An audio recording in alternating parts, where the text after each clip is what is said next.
Carry me away, lift me from this place, ease my burdens, Lord. Take me to your world, let me see your face, carry me away. When I close my eyes, I can see your face, and an ocean of love washes over me, and I am in your presence. Carry me away, lift me from this place, ease my burdens, Lord.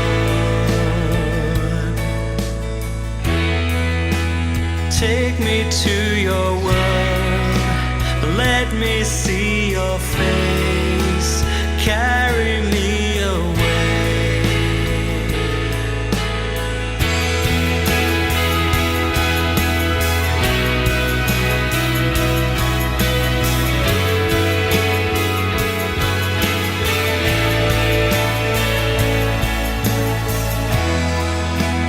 When I hear your voice, the power of your word,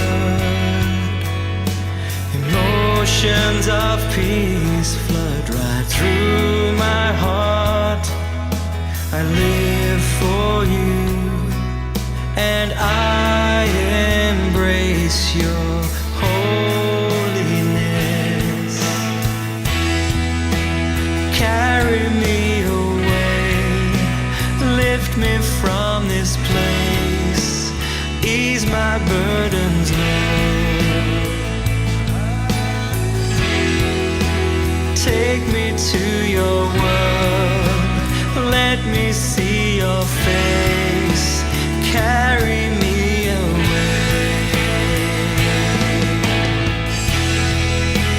Carry me away, lift me from this place, ease my burdens, Lord.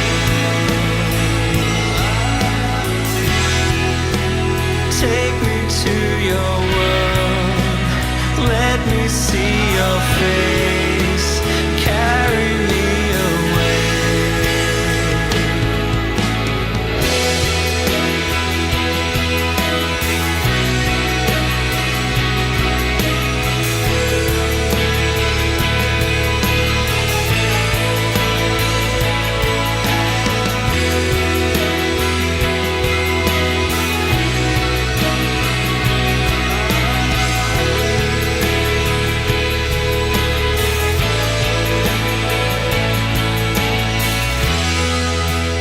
Carry me away, lift me from this place, ease my burdens, Lord.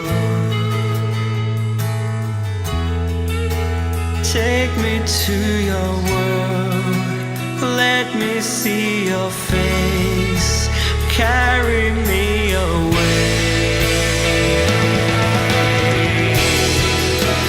Carry me away, lift me from this place, ease my burdens, Lord.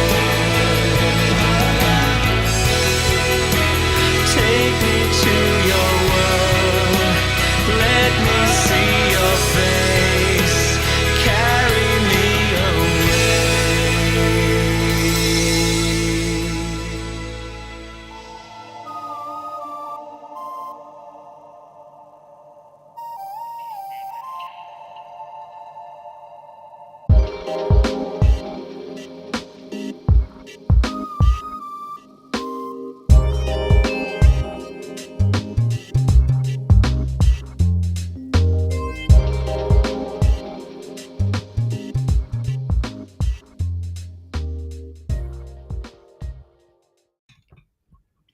Hello and welcome everybody to our first episode of season 4. Who would have guessed we were would have gotten this far. And it just goes to show that all things Adventist are fascinating and very interesting. Please welcome my very special guest for this season, first cab off the rank, Dr. Steve Daly. How are you, Steve?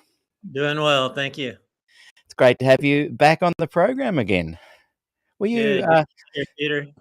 were you late in season 2 or early in season 3? I can't remember which it was. I can't remember. But it was a fascinating interview. I really enjoyed it. And just a quick plug, tomorrow at this exact time, we have Michael Campbell with us. We're going to be chatting all things QOD 1919 conference. We're going to be chatting about QOD today as well, questions on doctrine. And tomorrow afternoon, 3:30 Sydney, New South Wales time, I've got a full-length interview with Mark Bro.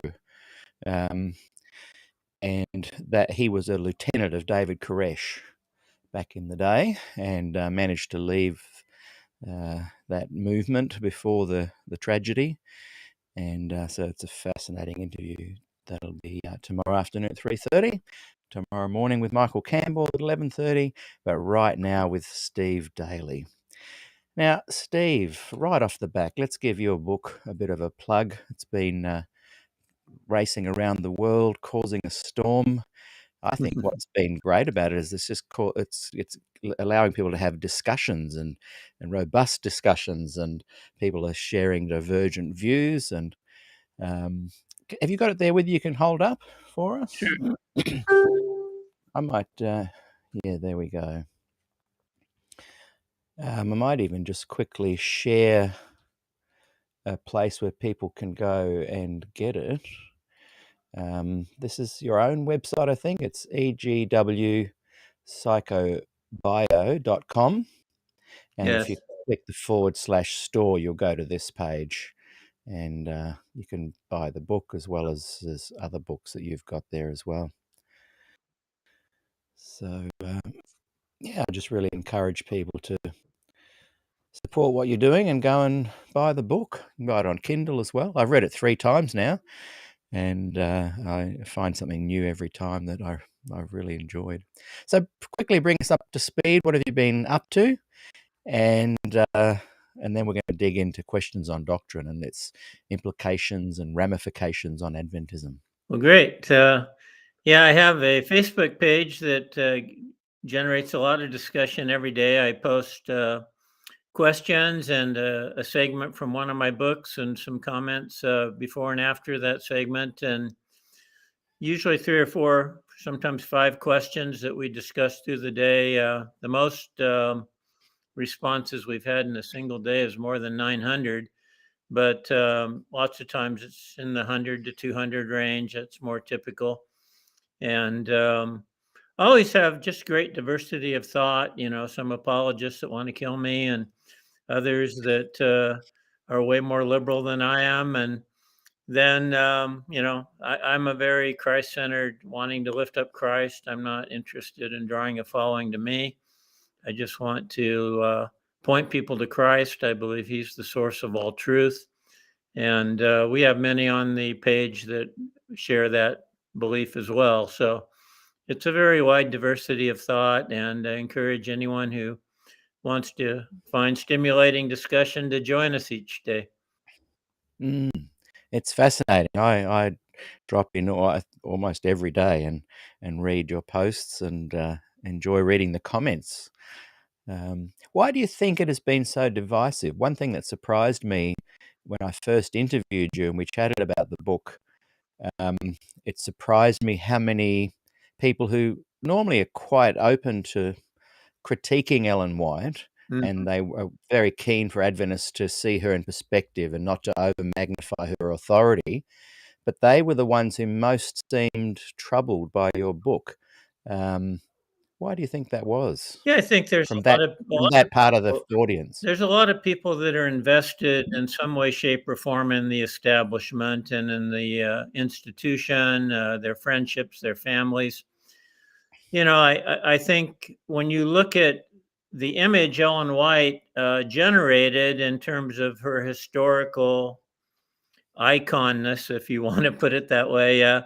She's seen as this great religious founder and figure. And while she certainly had her critics during her lifetime and after, she managed somehow to really escape the fraud label. And, I think both Numbers and Ray did a pretty good job of exposing that, to say nothing of Canwright and many others before them. But my book really is the first historical, psychological evaluation that contains a whole lifetime of source documentation of who she was, what she said, trying to put it in perspective. John Dart, who was a top LA Times religion editor for years before he died, said my book was really the culminating work, taking the work of Ray and Numbers and others before them, and putting the last top of the totem pole on it that really is you can't really argue with it if you look at the evidence and you're open to the evidence. And I think that's very disturbing to people who are invested in some way, shape, or form. Maybe they're writing books about Ellen White and they aren't ready to concede that she was a fraud. And by conceding that, it would make their book irrelevant. And so there's just all kinds of reasons why I think establishment people, even if they're very liberal in their perspective, are anxious to try to preserve Adventism in some way, shape, or form that will not allow the icon and the great prophetic founder to be exposed as a fraud. And when I talk to academics, they're all willing to concede she had problems, and but when it comes to really admitting she was a fraud, which I think the evidence is overwhelming when you look at everything, that's a whole different bag for people, because then it has all kinds of implications for the church. Will it collapse? We even had quite a discussion on my Facebook page about retirements. How many people are dependent on their church retirements, and what happens if the church goes down? Are those retirements going to go down? And so people have a whole bunch of reasons for wanting to try to defend the establishment in some way, shape, or form. And they can be very critical of Ellen White till they start thinking about, holy Toledo, what if this takes down the ship, kind of thing. Interesting. I've gone to great lengths to try and preserve SDAQ&A as a community where we hold diverse views, and to do that, you often have to have guests on that share those diverse views and disagree with each other. But I think it's really meant that the channel, the program, hasn't become an echo chamber, and while that upsets some people, I think people are really getting the idea now that it's about the sharing of the ideas and using your own brain to draw your own conclusions. Yeah. And I had an interesting chat with Tom Norris, who has been a critic of your work, and I really enjoyed my interview with Tom in season 2. And I said to him, look, why don't we get you and Steve on the show and have a discussion about what your differences actually are in a nice civil way? And he has agreed to that, and you've agreed to that. So I'm now just I've sent a message to Tom and said, let's work out a time. Great. And that'll be a fascinating conversation because, again, we're just highlighting that it's okay to have different views. Let's share them. Let's air them. I really hate that ad hominem sort of approach where people attack the player, not the ball. Right. And I think you've experienced a little bit of the being attacked as the player rather than attacking the ball. How have you coped with that?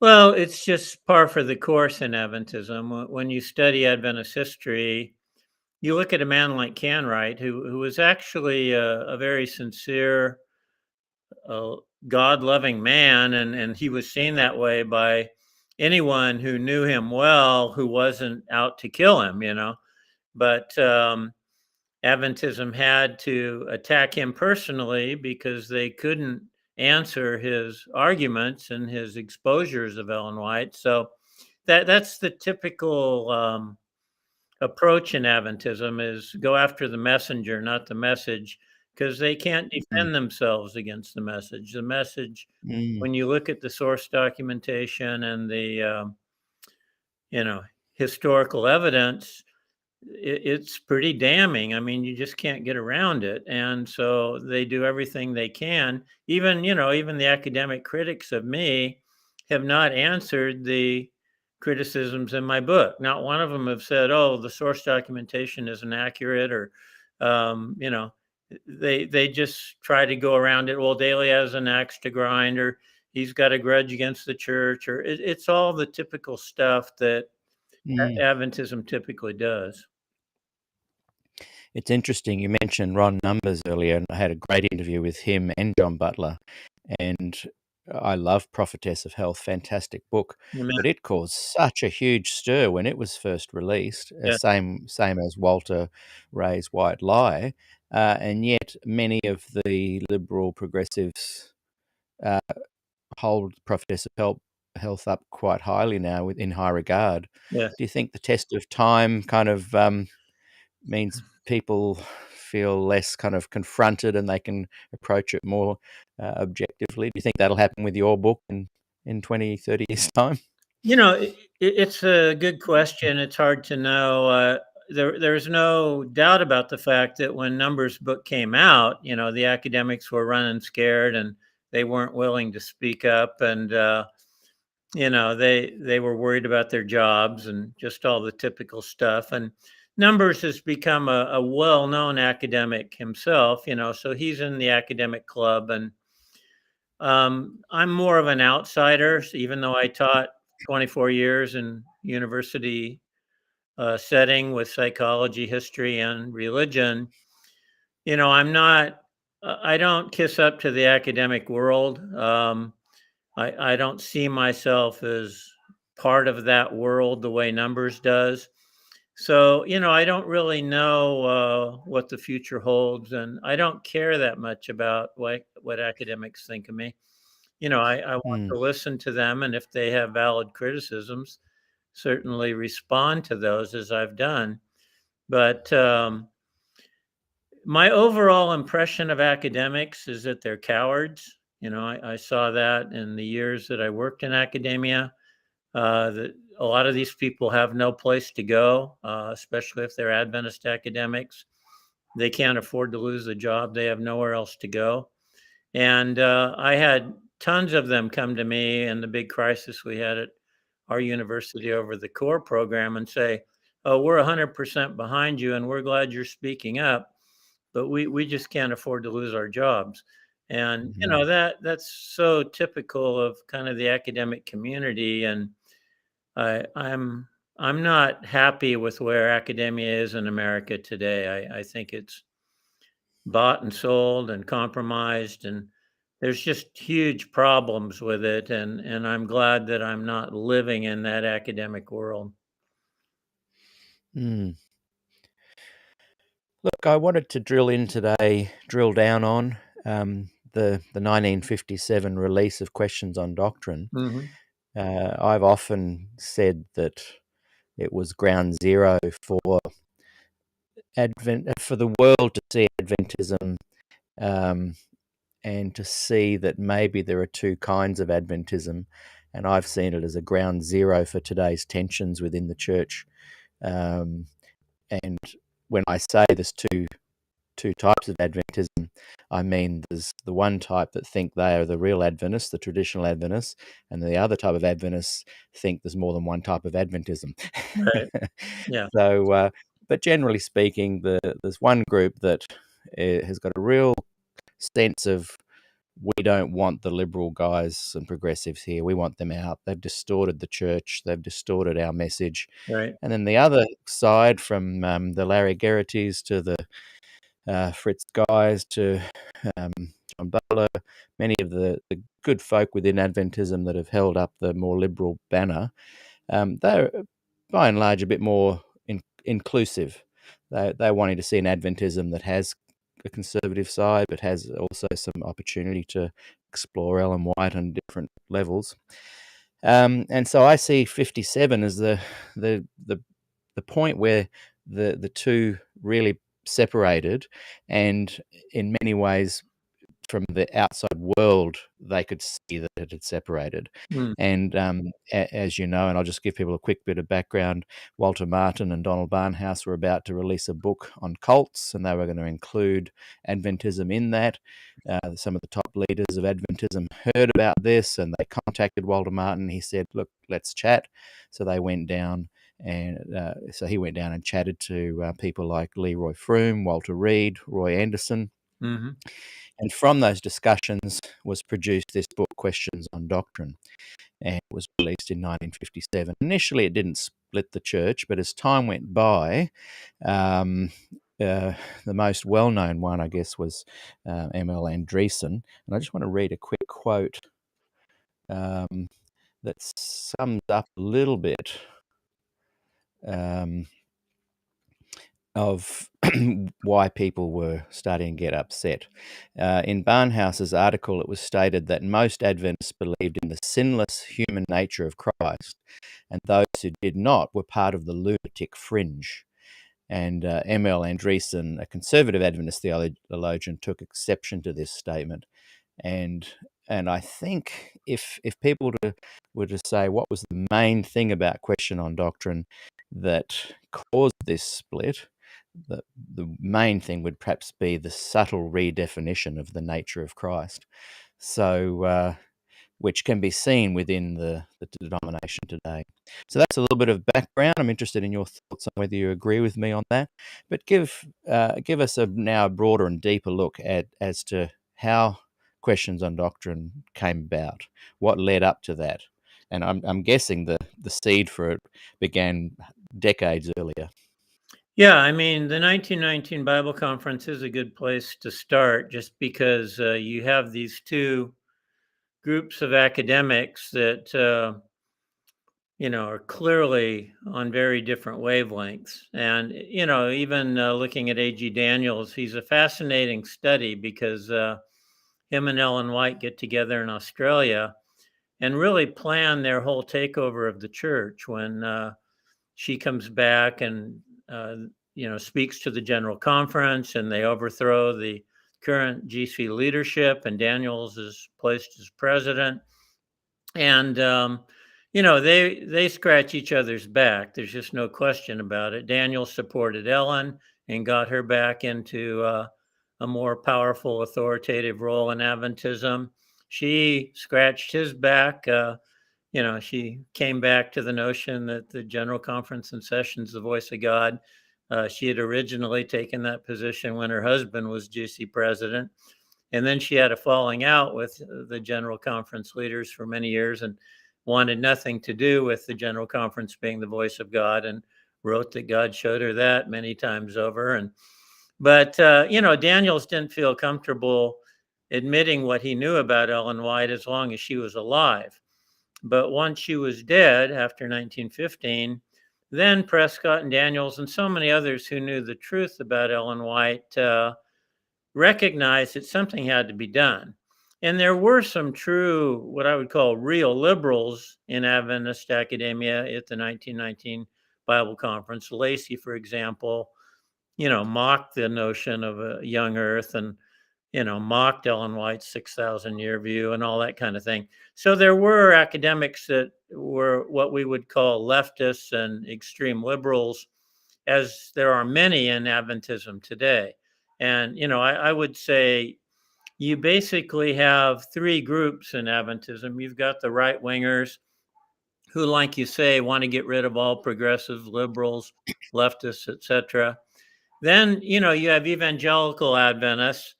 And I don't call myself an evangelical Adventist because I have my differences and issues with evangelicals. But, I definitely believe evangelicals are closer to a Christ-centered, spirit-led understanding of Scripture than what Adventists are.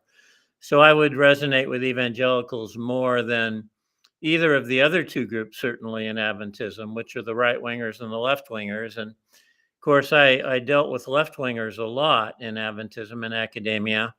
And the funny thing about them is they put on this great show of tolerance and diversity. And, you know, the fact of the matter is they're tolerant and believe in diversity as long as it doesn't rub against where they're coming from.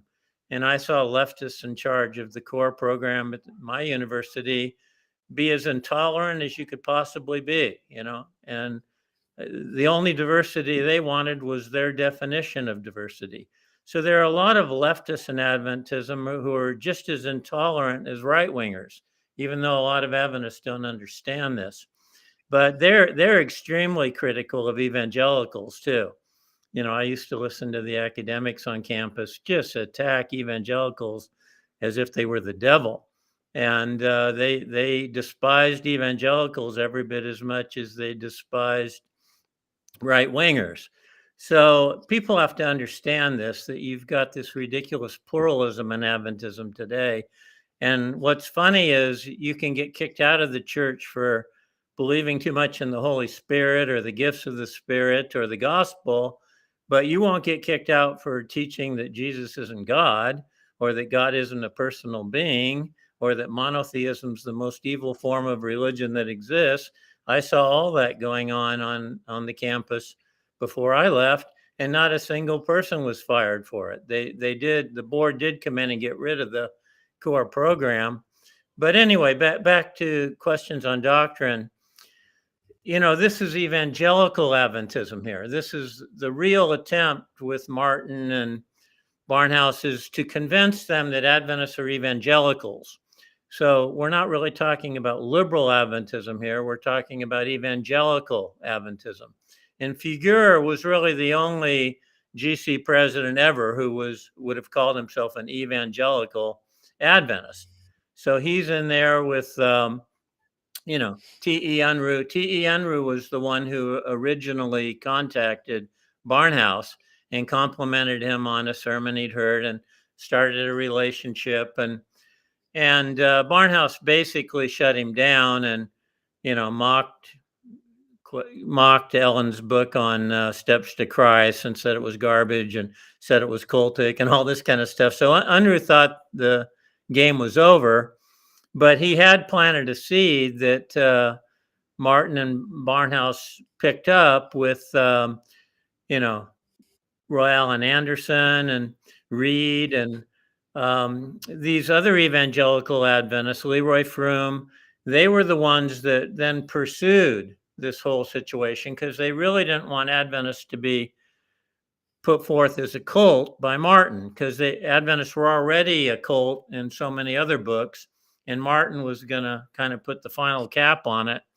So they decided, hey, we have to convince this guy that we're evangelicals, which was really a joke. Adventists have never been evangelicals. They've always been quite critical of evangelicals. You certainly have a group in Adventism that want to be evangelicals. I remember back at the seminary, Evangelica was a very popular magazine put out by young Adventist evangelicals.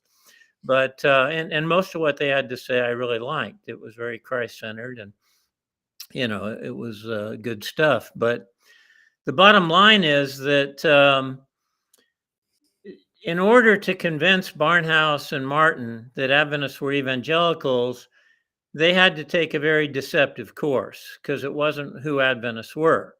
So they basically deny M.L. Andreasen. The two most influential theologians in Adventism at that time were F.D. Nickel, who wrote Ellen G. White and Her Critics, and M.L. Andreasen, who wrote several books, and he was totally into Ellen White's perfectionism. Both of them were complete Ellen White devotees. And, Christ had a sinful nature, and they were totally against the gospel. They were against anything that was evangelical to speak of. So M.L. Andreasen, Christ is the model man. We can live sinless, perfect life like him. He's all basing it on Ellen White and her perfectionism and the last generation theology and all this stuff. and he's way more popular than any of these other people in the Adventist Book Center. So Martin starts doing his research as he hangs out with these guys, and he comes back and he says, "Well, what the heck is this? M.L. Andreassen's all over the bookstores, and F.D. Nickel, and Ellen White is the infallible interpreter of Scripture, and what's going on here? How are you trying to convince me that Adventists are evangelical?" So they really did a number on Martin. They said, "Oh no, we're just so open in Adventism that we allow all these fringe authors to be represented in our bookstore. They're nothing to do with the real Adventism. The real Adventism is this evangelical stuff. But these guys are just total fringe. Don't pay any attention to them. Don't look behind the curtain. And we're going to prove it to you by putting out this book, Questions on Doctrine, which shows what we really believe."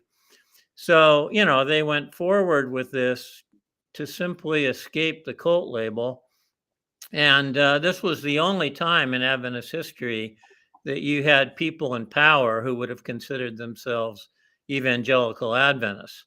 And, that book was really their undoing, because no sooner did they accomplish their goal with Martin than,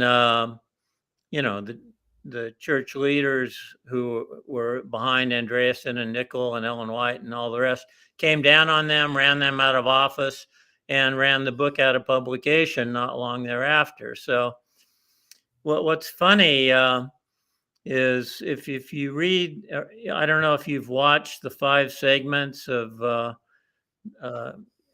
interviews or the debate between Walter Martin and William Johnson. Oh, yeah. Yeah. Yes, several times. I went and rewatched it all just recently because I knew I was going to be talking about this. And it's really fascinating. It's Christians versus Seventh-day Adventism, and Martin is representing Christianity, and William Johnson is representing Seventh-day Adventism. And Martin just continues coming back to, hey, I've gotten these hundreds of letters from Adventist pastors who've been fired for believing what's in Questions on Doctrine.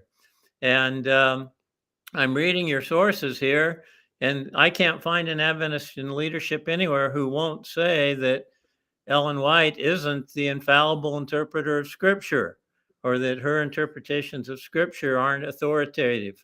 So, William Johnson is just spitting, and he couldn't look any more uncomfortable than he does in those 5 interviews, because he's basically Ankerberg and Martin are saying, "Hey, we really fear for your job with the stuff you're saying," because he was trying to say, those firings, I'm not on board with that, and all this kind of stuff. And he was trying to defend the establishment. At the same time, he was saying, "I don't agree with what they're doing." And, so he was walking a real tightrope, and he was clearly very uncomfortable with it. He was one of my professors in seminary. And Right. I interviewed him as the first interview on season 2, and we talked a little bit about that interview and how uncomfortable he was doing it and how he regretted doing it in many ways. And I can see why. if someone's watching, if they could post a link to the YouTube there all of that interview. It's the Ankerberg, Walter Martin, and Bill Johnson interview. It is absolutely fascinating. I think it was done in about 84. Yeah, the first one was October 19, 2007. That's when the segments went up on YouTube. If you look at it's interesting. Yeah, it's interesting to note that so they need to watch all 5 different ones. Oh yeah. And he's trying his best to say, well, let's return back to the 28 or 27 fundamentals, however many there were back then. Right. And it's interesting that, and we don't have to comment on it now, but at some point, the fundamentals that the Adventists have written, as they slowly get changed, they're kind of watered down. You can read them, and there's nothing really distinctively in them anymore that you would really disagree with. Yeah. And I think that's why he kept coming back to them, because you can't really pin anything down there. Yeah. Do you think, funny. Walter? Go ahead. Sorry. No, you go ahead. I was just going to say it was funny the way Martin tried to quote the 18th fundamental belief about Ellen White. And, he pointed out, oh, but it says right in that fundamental belief that the Bible is the last word. But Martin came right back and said, hey, but it says Ellen White's authoritative, and it says she's the spirit of prophecy, and she's the one that makes you the remnant church. And, Martin Yeah, did his homework the second time around, because I think he was uh, pretty ticked that he got duped the first time. yeah. When I interviewed Ken Samples, Yes, who was kind of the protege of Walter, right. I said to him, "Do you think that Walter Martin, at the end of his life, regretted kind of publicly siding with Adventism and giving them the all clear?" And I can't remember what Ken said, but I remember thinking that he was a bit unsure. But when you watch those interviews, you get a sense that Walter Martin was pretty unhappy that Yeah, he felt duped. He felt duped, I yeah. would say. Oh, I think he Do you know anything about that? About felt what his really thoughts embarrassed. were ongoing? What's that? Well, Do you have any idea of did you follow him at all through the years to see? Because did he write anything about feeling duped or anything like that down the track before he died? I mean, he didn't come out and 100% reverse himself as you would hope, but it's clear that he got overwhelmed with letters and evidence stating, hey, you got duped, man. You look at all these people being fired for believing what's in Questions on Doctrine, and that book's no longer published, and that administration got put out to pasture. And, look at the right wingers in there now running the show, and look at the Sabbath school quarterlies, and look at what's going on in the church in terms of anyone, look what happened with Ford. I mean, it's just one thing after the next where Adventism shows its true colors. And, there's just no question that Martin wouldn't let go of that with William Johnson. He just kept coming back. Well, what do you make of all these people who've been fired? They've been fired because they believe the gospel. They've been fired because they have a Christ-centered view of Scripture. They've been fired because they don't believe Ellen White's the infallible interpreter of the Bible. So, he just kept putting it on Johnson, and Johnson kept squirming. That's really all there was to it. And, to me, those interviews made it very clear that Martin was recanting of his previous position where he was duped. And most of the other authors on the cult, Hokama and Kenneth Boa and the many, many other authors, they weren't duped. So I think Martin was the one that was really feeling the most red-faced and embarrassed about the Mm, fact that he mm, really did get duped. And, I think it was just something where he basically was admitting to me that Ellen White was a false prophet and Adventism's a cult, based on the kind of things that he kept coming back to in those 5 interviews. mm. It's interesting to note also that around 1957, the Adventist Church had a worldwide membership of about 1 million. But come the time of that interview with Bill Johnson on the Ankerberg show, there were around 4 million Adventists. Mm. And I'd suggest that because of Questions on Doctrine being so public and the people in the world thinking, oh, good, it's not a sectarian or cultish kind of church, it may have made Adventism more attractive. So a lot of people joined the church during that 60s, 70s, and would have felt, oh, we love the Adventism that was portrayed by Walter Martin and by Questions on Doctrine. But then all of a sudden, things shifted, and you come to Glacier View, and the Concerned Brethren and the Des Fords of the world had the big clash, and it feels like ever since then there's just been this ongoing tension between those two sides, loosely calling them two sides. Can you go back to the source of Question and Doctrine?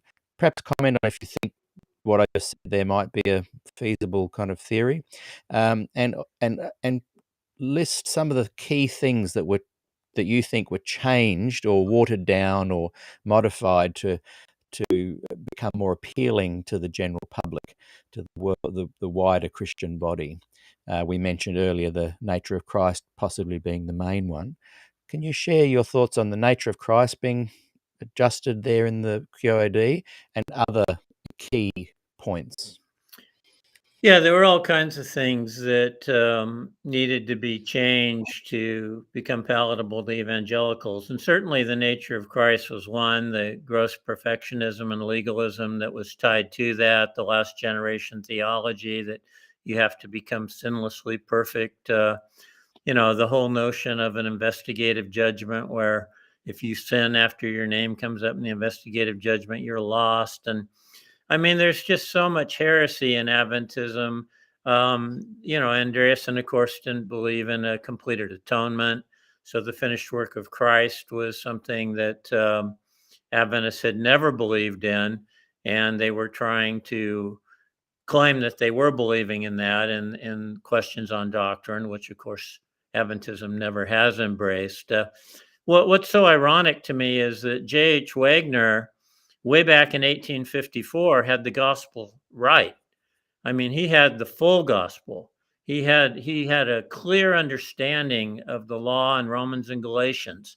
He understood that that was the whole Old Covenant law, that included the Ten Commandments, that it had all been done away with at the cross. He couldn't have been any more clear and explicit in this, in his book on the law of God. And it was initially published. And then, Ellen White, of course, it contradicted stuff that she had written. So they had a big powwow, and Wagner wouldn't even attend because he knew it was a witch hunt. And, at that meeting, Ellen claims to have a vision, and Uriah Smith is the one who records it, and she completely denounces Wagner in his book. So James takes it out of publication, and they would never publish it again because of his view on the laws and the implications of that for the gospel and the finished work of Christ and all of this. So Adventism could have gotten their act together very early, 1854. But instead, they turned their back on the true gospel. I learned the true gospel from Brinsmead, believe it or not. I had not heard of J.H. Wagner initially. I'd heard of course, E.J. Wagner and Wagner and Jones at the 88 conference, but I wasn't aware that they were simply taking the work of Wagner's father, J.H. Wagner, till later in my historical studies. But when I was at seminary, it became very clear to me reading Brinsmead's verdict that the Old Covenant law had been done away with at the cross, and that Adventism could not admit this because it would do away with their Sabbath and it would do away with their very identity, the very core of who they were. And so this is the reason that Adventists have this really weird mixture. There's no Christians that observe the old covenant law. That's ridiculous. But there's a lot of churches that have this mixture where they try to take part of the old covenant law, which is what Adventists do. They take the dietary stuff and they take the Ten Commandments and the things that they want to take, the Sabbath, etc. And it's a violation of the finished work of Christ. It's a violation of what the New Testament teaches. It's putting yourself under a law of condemnation. Romans 8:1 says there is no condemnation for those who are in Christ. But when you put yourself under the old covenant law of condemnation, then there is condemnation when you disobey. And so Adventism has this really weird mixture of guilt and condemnation and law and legalism and perfectionism and all this weird stuff that they could have been done with if they would have just accepted J.H. Wagner. But of course, Ellen White was responsible for the rejection of Wagner. And it's really ironic then that in 1888, she still didn't know the gospel herself. And what she embraced from Wagner and Jones wasn't the full gospel. If Mm. you look at what Wagner and Jones were preaching in 1888, it was the very same thing Wagner's father taught, that we're not under the Old Covenant law. We're not under the Ten Commandments. Those things were all done away with at the cross. That was the main focus of what they preached in 1888. Mm. It was the law in Romans and Galatians. That was their topic. Ellen White ignored the main thing that they were teaching, and she reached out and grabbed onto the righteousness by faith, justification by faith branch and started promoting that, and then started writing these books, Steps to Christ and Desire of Ages, to make money off that particular viewpoint. But she never did understand the full gospel. She never did embrace the full gospel. And Adventism can't do that without destroying its very identity, because its identity is based in the Old Covenant law and the Sabbath and tithing and these things that have been done away with at the cross.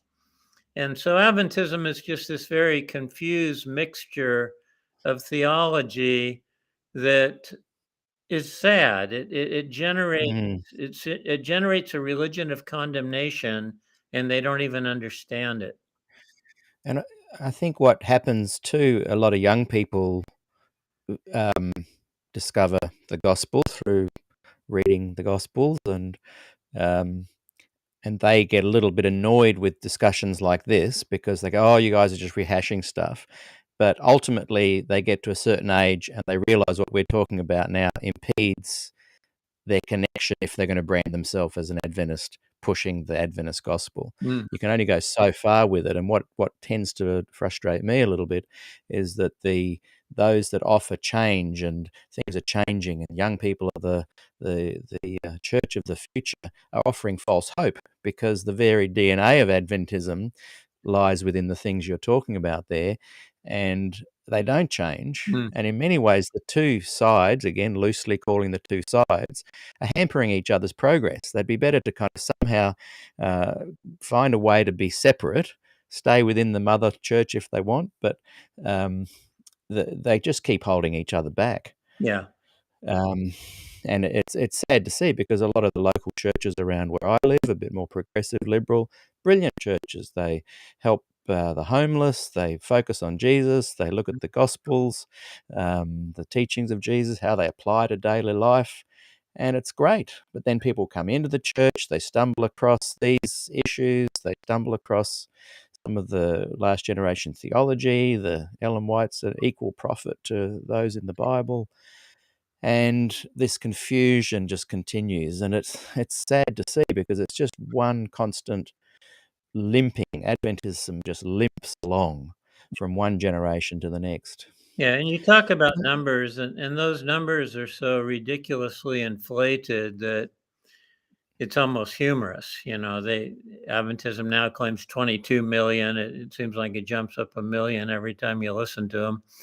But it's such a ridiculous hoax. I mean, you look at the numbers they put out as church members, and you look at how many people actually attend church, and especially overseas, that's where 95% of the Adventist numbers come from, more than that actually. And those are the most ridiculous inflated numbers you can possibly come up with. And so Adventism is really in crisis today, but it wants to keep putting out, this PR stuff about how they're growing and they're the fastest growing church around, and all this kind of stuff that's just purely a lie. And people that And I think that put it in the 60%, house better. I've heard the figure thrown about that 60% of young people leave. Mm. 50% of people that join the church apostatize within a few years.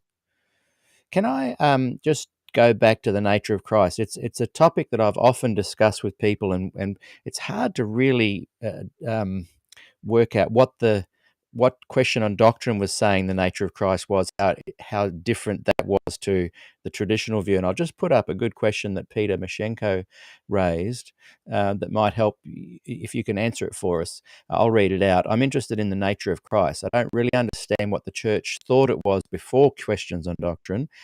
nor either what Question on Doctrine said it was, and what the differences and implications are. It's a brilliant question that nails exactly what I'd love to tease out of this conversation, because I think Yeah. it's such an important difference Mm. that those that are more conservative, the traditional Adventists, they know exactly what this is, and this is why they're so upset.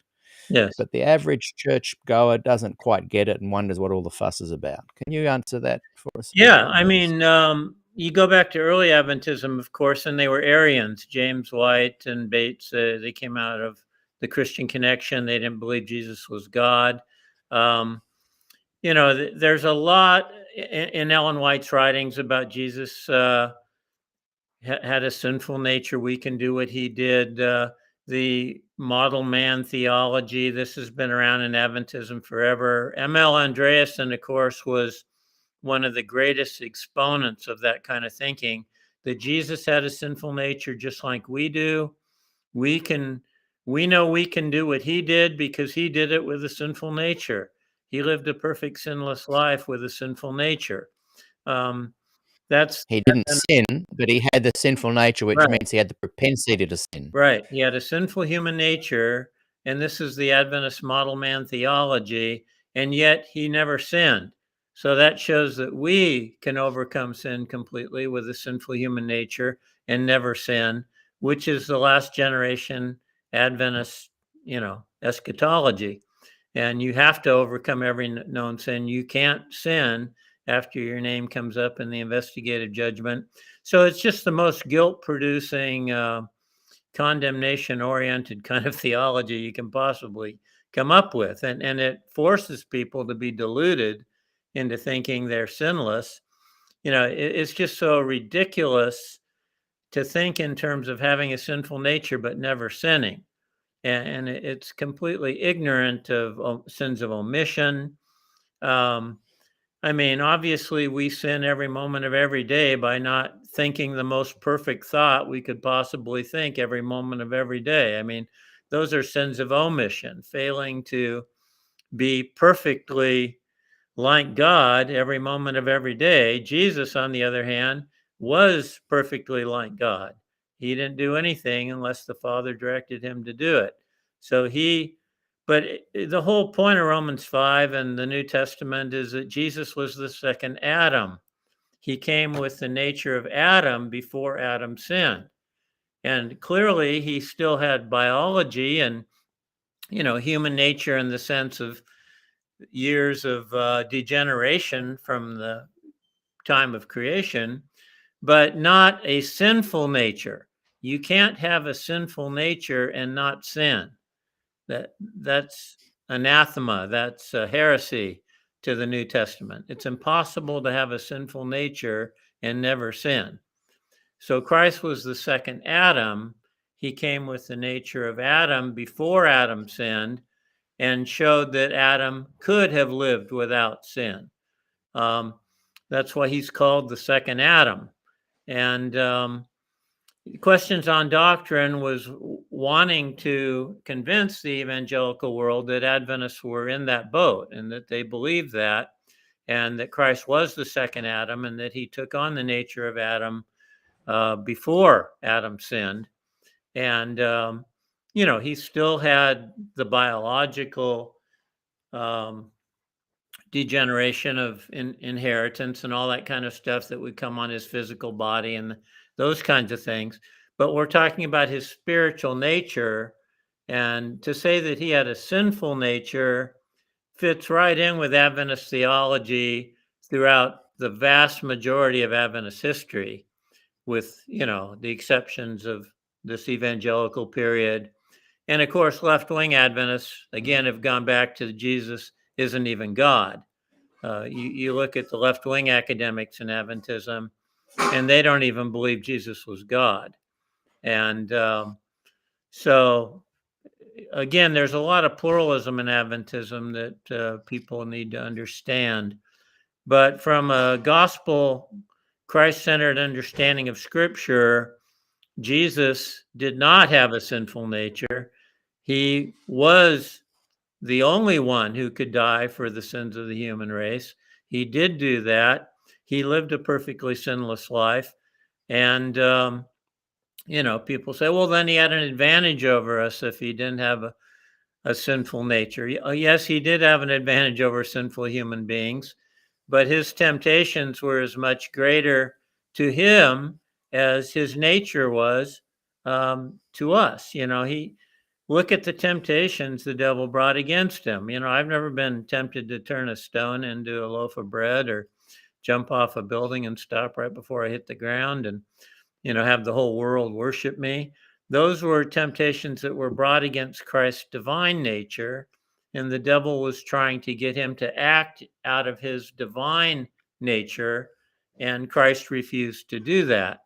But he experienced temptations that we can't even comprehend. So he did not have an advantage over Adam. That's why he's called the second Adam. And he had disadvantages living in a grossly sinful environment, uh, the degeneration of the human race for thousands of years. He had a lot of disadvantages that Adam didn't have, but he has advantages over sinful human beings. There's no question about that. Yeah, good answer. And Peter, Peter Mashenko, great question. If you want to ask a little bit more, if you need some more clarification with that, please write again and we'll post it and we'll dig back in, because I think this is such a crucial thing to understand. And I think personally, and share your thoughts on this too, Steve, with 1888 and Ellen misunderstanding the gospel there, she went away thinking, yes, let's put Jesus first, let's have righteous by faith, because if we put Jesus first, understand righteous by faith, he lives within us, we won't sin. And I Right, think right. she carried through the idea of Christ having a sinful nature right through till she died. Yes. And I'm very interested if someone could point out or let me know what is the current in the 28 fundamentals. What is the current stance on the nature of Christ, the sinful nature of Christ? It'd be interesting. Do you know, Steve? Well, I know Adventists in practice today are still generally on the wavelength of the model man, and they're still publishing that in quarterlies and teaching that, in their theology. Again, when you talk about what's being taught in seminary or what's being taught in SDA graduate schools, that's a whole different ballpark. Because, like I said, you've got a lot of very left wing Adventist academics today who don't even believe Jesus was God, who, accept the Jesus seminar out of the Bay Area and, that believe monotheism is evil and God isn't a personal being, and, just all kinds of stuff that is rank heresy when you talk about Christian orthodoxy.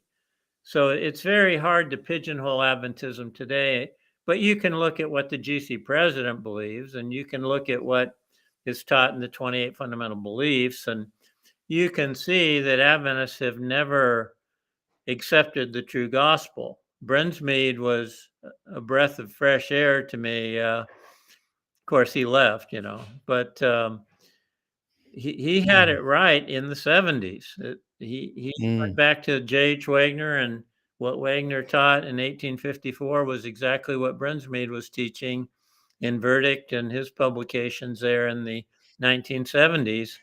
And those of us who had the opportunity to read that stuff, the authors of Evangelica were on that same wavelength, and that's been a real war in Adventism now for decades. But clearly the evangelicals got snuffed out. And now I would say, it's really a war between the super right wingers in Adventism and the super left wingers. There are evangelical Adventists, but they're not in power positions. The power positions in Adventism tend to be dominated by either total left wingers and really more left wingers. You don't see that many strong right wingers, except obviously the GC president, and he surrounded himself. And if you go to other nations, clearly you've got a lot of right wingers running the Adventist show, and that's more than 95% of the Adventist church. So you'd still have to say that the right wing dominates Adventism, but the left wing dominates corporate Adventism, the health work in the United States, the money in the United States, the academic centers in the United States. And so they're all invested in the same thing. That's why they have a common enemy in my book, that they don't want a book like this exposing the truth, because the whole ship can go down. Can I bring in a couple of comments that people are writing both on YouTube and Facebook? And by the way, if you're watching, please click subscribe on YouTube. And if you're watching Facebook, please click like. It really helps with the algorithms and boosts the show to a wider audience. Matthew Portman is a very amazing bloke, and I've interviewed him a couple of times. In fact, his interviews have been hugely popular, with over thousands of views, and he's a very intelligent guy. He's made a bit of a joke here. Steve Daly's comments about Adventist academics are some of the most uneducated and biased I've heard. Is he trying to outbest the GC in their comments at the last session? Because it seems to be that Ted Wilson and his ilk are as against the academics as you may be as well. Yeah. But then he poses another question, which I'd be interested in your answer. Painting with such a broad brush, academics deserve criticism, but criticism that is reasonable and well-founded, not broad generalizations that don't reflect the reality of the people teaching. Yes. What are your thoughts on his comment there? Well, we all speak out of our own experience, and there's no question about the fact that this generation of Adventist academics, if they've been educated in big name schools, have all, where they're coming out of University of Chicago or Claremont or Harvard or Yale or wherever they've gone, they've certainly been exposed to an extreme leftist kind of academia. And obviously my comments are related to what I experienced at La Sierra when they brought the core program in there. And Cortman wasn't there. He doesn't know what was going on. He didn't experience what I experienced. And I do happen to know that those academics, the ones that ran the show, were not bashful about saying and teaching, even in freshman classes that were required for freshmen to take, Jesus is not God. God is not a personal being. Monotheism is the most evil form of religion. On and on and on it went. Karen Armstrong's book, A History of God, was a major text required of all students. I went through it page by page and brought out all the heresies against Orthodox Christianity. It couldn't have been more ridiculous. And, I confronted professors. I had students crying in my office about this stuff. And Adventist parents were being lied to and being told they were given a good Adventist education that they were paying for when they were being lied to and deceived. And, academics, I went to them and confronted them. Hey, this is out of your class. These are your class notes. These are recordings students made in your class. What do you say? And I had top leaders in that core program come right out and say to me, hey, Steve, we have to destroy religion to create a new religion. And that's what we're here to do, to create a new religion. And it's not Orthodox Christianity. They had absolute hostility towards Orthodox Christianity, to say nothing of Adventism. And this stuff was, I wouldn't say it was the majority of academics on our campus, but I would say that the ones who had the power were all on this wavelength, and they were putting it to anyone who spoke up against it. And that's why I had all these academics coming to me and say, hey, keep speaking it up, keep defending the students. We're all with you. We just can't say anything because we can't afford to lose our job. Obviously this isn't academics all across the board. Andrews is a very different place. I've been fairly familiar with Walla Walla. Southern is obviously more conservative. But what you have in Adventism is academics who have been trained in the similar ways keep their mouth shut. They don't speak out the way the core group did at La Sierra. La Sierra was one of the most liberal groups as far as actually speaking out. And I can tell you the School of Religion was about as liberal as you could possibly get. They were all on this core wavelength. And, you know, Garrity, I love Garrity. I did a lot to try to bring Garrity to our campus. And I'll just say it plain and clear. Garrity lied to me. He deceived me. He was 100% on the core thing and tried to deny it to me. I don't have respect for Garrity anymore. I used to love the guy. I don't respect him at all anymore because to me he was grossly dishonest and claimed that he wasn't on the core bandwagon when he obviously was. Accused me of all kinds of things that were untrue. So, I don't know Cortman. He can say what he wants to say about me, but he wasn't there at La Sierra. He doesn't know what happened. He doesn't know what I experienced. And I'm largely speaking out of my own experience there. And, to what degree you can extrapolate that towards other academics is a whole different question. And I wouldn't be dogmatic on that. But I would be dogmatic about what I knew and experienced firsthand at La Sierra. And Cortman can just shut up as far as I'm concerned if he's telling me that I'm not telling the truth about that because he doesn't know what he's talking about. I don't think you're saying all academics. No, not at all. No. Someone else has written, I think Steve speaks from experience of where he was teaching. He would be wise not to speak for all SDA academics. I don't know who I wrote that. agree. I can't see it. I mean, I But agree with it's, that. We all yeah, speak out of our own experience, clearly. yeah. And like I said, you're not speaking for all SDA academics. Does he know the Avondale academics believe and teach? I think there's a shift there with current Avondale academics, but I encourage those to go back and watch the interview I did with Lyndon Rogers in season 2. He's a wonderful academic science teacher. He's just retired, I think, last year, but it's a fantastic interview. But even words like "he would be wise not to speak" for all SDA academics, it's a bit loaded, isn't it? I That kind mean, of that's thing. an Here's another one. obviosity. That's an obviosity. I wouldn't Yeah, attempt to speak for you're all. not saying that. Yeah. I'm speaking out of my own experience. And I have no Mm, question that it wasn't just isolated to La Sierra academics. There's mm. clearly a lot of other academics in Adventism who've been trained in the very same schools by the very same teachers that the La Sierra academics were trained by. Here, and again, I can't see who wrote this. It says, "I know Avondale academics that 100% believe in the divinity of Jesus. I hope this interview isn't just a gripe session about his old colleagues at one teaching institute." Yawn. I just want to highlight when we're fine with people critiquing or agreeing or disagreeing with what we're saying in this conversation, but you do get that words like gripe session and yawn and this is just silly. It just sounds like you're playing the person, not the ball. And I guess what some people are saying, oh well, but you're criticizing academics. You're not. You're just saying some academics, in your experience, this is, people can agree or disagree. Of course, like I grew up here at Avondale and have the utmost respect.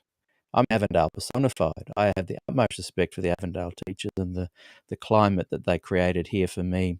People like Arthur Patrick and Des Ford and um, Mhm. so I just want to get across to people where this is not a gripe session. Absolutely. Uh, I mean, this is just I love a Des. discussion. I taught at Avondale several summers. Loved the people there. I loved the academics that I was trained by at La Sierra when I was a student there. I saw a huge shift in academia on that campus alone in the 20 years that I was chaplain there Mm. and teaching there. And so, things change, and I can't say I'm a fan of academia in America today. I think it's badly bought and sold and compromised in a whole bunch of ways that I feel very And sad about. and I think too, in support of Matthew Cortman, he is representing a new guard that's coming through that are incredibly outspoken, and he doesn't pull any punches with his academic thoughts, and so I see that as refreshing. And I guess what we're trying to look at is the implications of question on doctrine that that I think anyone who explores deeply and understands the division there that book represents will understand that talking about it is important and trying to get to the bottom of it is important, and that it's not a silly topic. And so people that are growing up now that are young, it's great to see they're speaking out. This new generation, the Zeds and the millennials, they're speaking up in a way that the tools they have with social media that my generation and above couldn't do when they were younger. It was so easy to suppress the voices back then. Yeah. So I think good on you, Matthew Cortman, for speaking up, and long may that continue. Just back to Peter Mashenko, he's written a reply question, which we'll just dig into on questions on doctrine. And then I want to look at your thoughts on how that kind of book grew this kind of garden bed, that developed this garden where from grew the Des Fords and the Concerned Brethren and the Standish Brothers and the Andreessens, and I just want to dig into that a little bit. So he writes, are we the only denomination that believe Christ had a sinful nature, in brackets, if we still believe that? And if so, what do you think the sinless nature people would say are the dangers, if any, of thinking Christ had a sinful nature? Yeah, I mean, you just throw out the whole gospel, really, if you're saying Christ had a sinful nature, because it's impossible for a person with a sinful nature not to sin. It's a very naive belief that a person with a sinful nature would not sin. It's in their very nature to sin, and sins of omission are going to be the rule. They're not going to perfectly think and live and speak without sin when they have a sinful nature. So to put Christ in that category, you're basically taking away who he was, the savior of the world, the Messiah, the perfect one, the sinless one. All that stuff goes down the drain if Christ had a sinful nature. And it makes nonsense of what, Paul says about him being the second Adam and all the stuff he's talking about there in Romans. I'll just bring up a couple of other questions here that are a bit prickly, and statements, but I think it's important because what I want to cultivate, and I think is happening, is that Steve Daly, Matthew Cortman, Peter Mashenko, myself, and others can sit at the table, have robust discussions, but by having these discussions, we have the chance to clarify things that we've said. For example, Peter mentions, to be fair, Steve didn't originally qualify some academics, or in my experience, until some of us picked him up on it. But thankfully, he's since qualified his remarks. That's a classic, great outcome where we've been able to go, well, this is our thoughts, and let's clarify them, let's talk them through.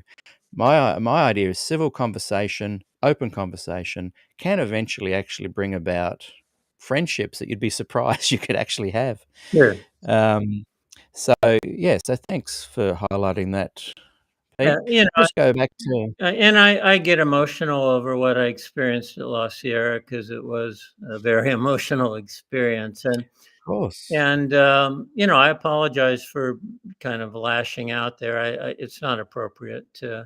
I felt that he was disputing my experience and saying it wasn't legitimate. And, it's not appropriate to say, shut up, even if he's doing that. But I do get emotional over this because what I experienced there was so unbelievable to me that this could happen at an Adventist university, and that Adventist parents could be betrayed the way they were. The students could be betrayed the way they were. I could be betrayed the way I was. It was an unbelievable thing to experience. And people who weren't there and don't know what happened, I get annoyed when they start telling me, I don't know what I'm talking about. Yeah.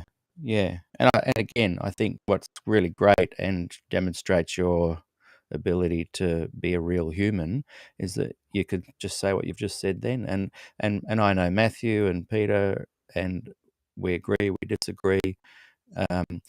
I would suggest that era of the 80s, particularly Glacier View to around 86, there was some pretty serious stuff going on that a lot of the younger generation, fortunately, have been shielded from. Mhm. I mean, I had an instance when I was at Sabbath school across the road here in the early 80s where guys came in with balaclavas and guns and and stood around and said, "We're taking over.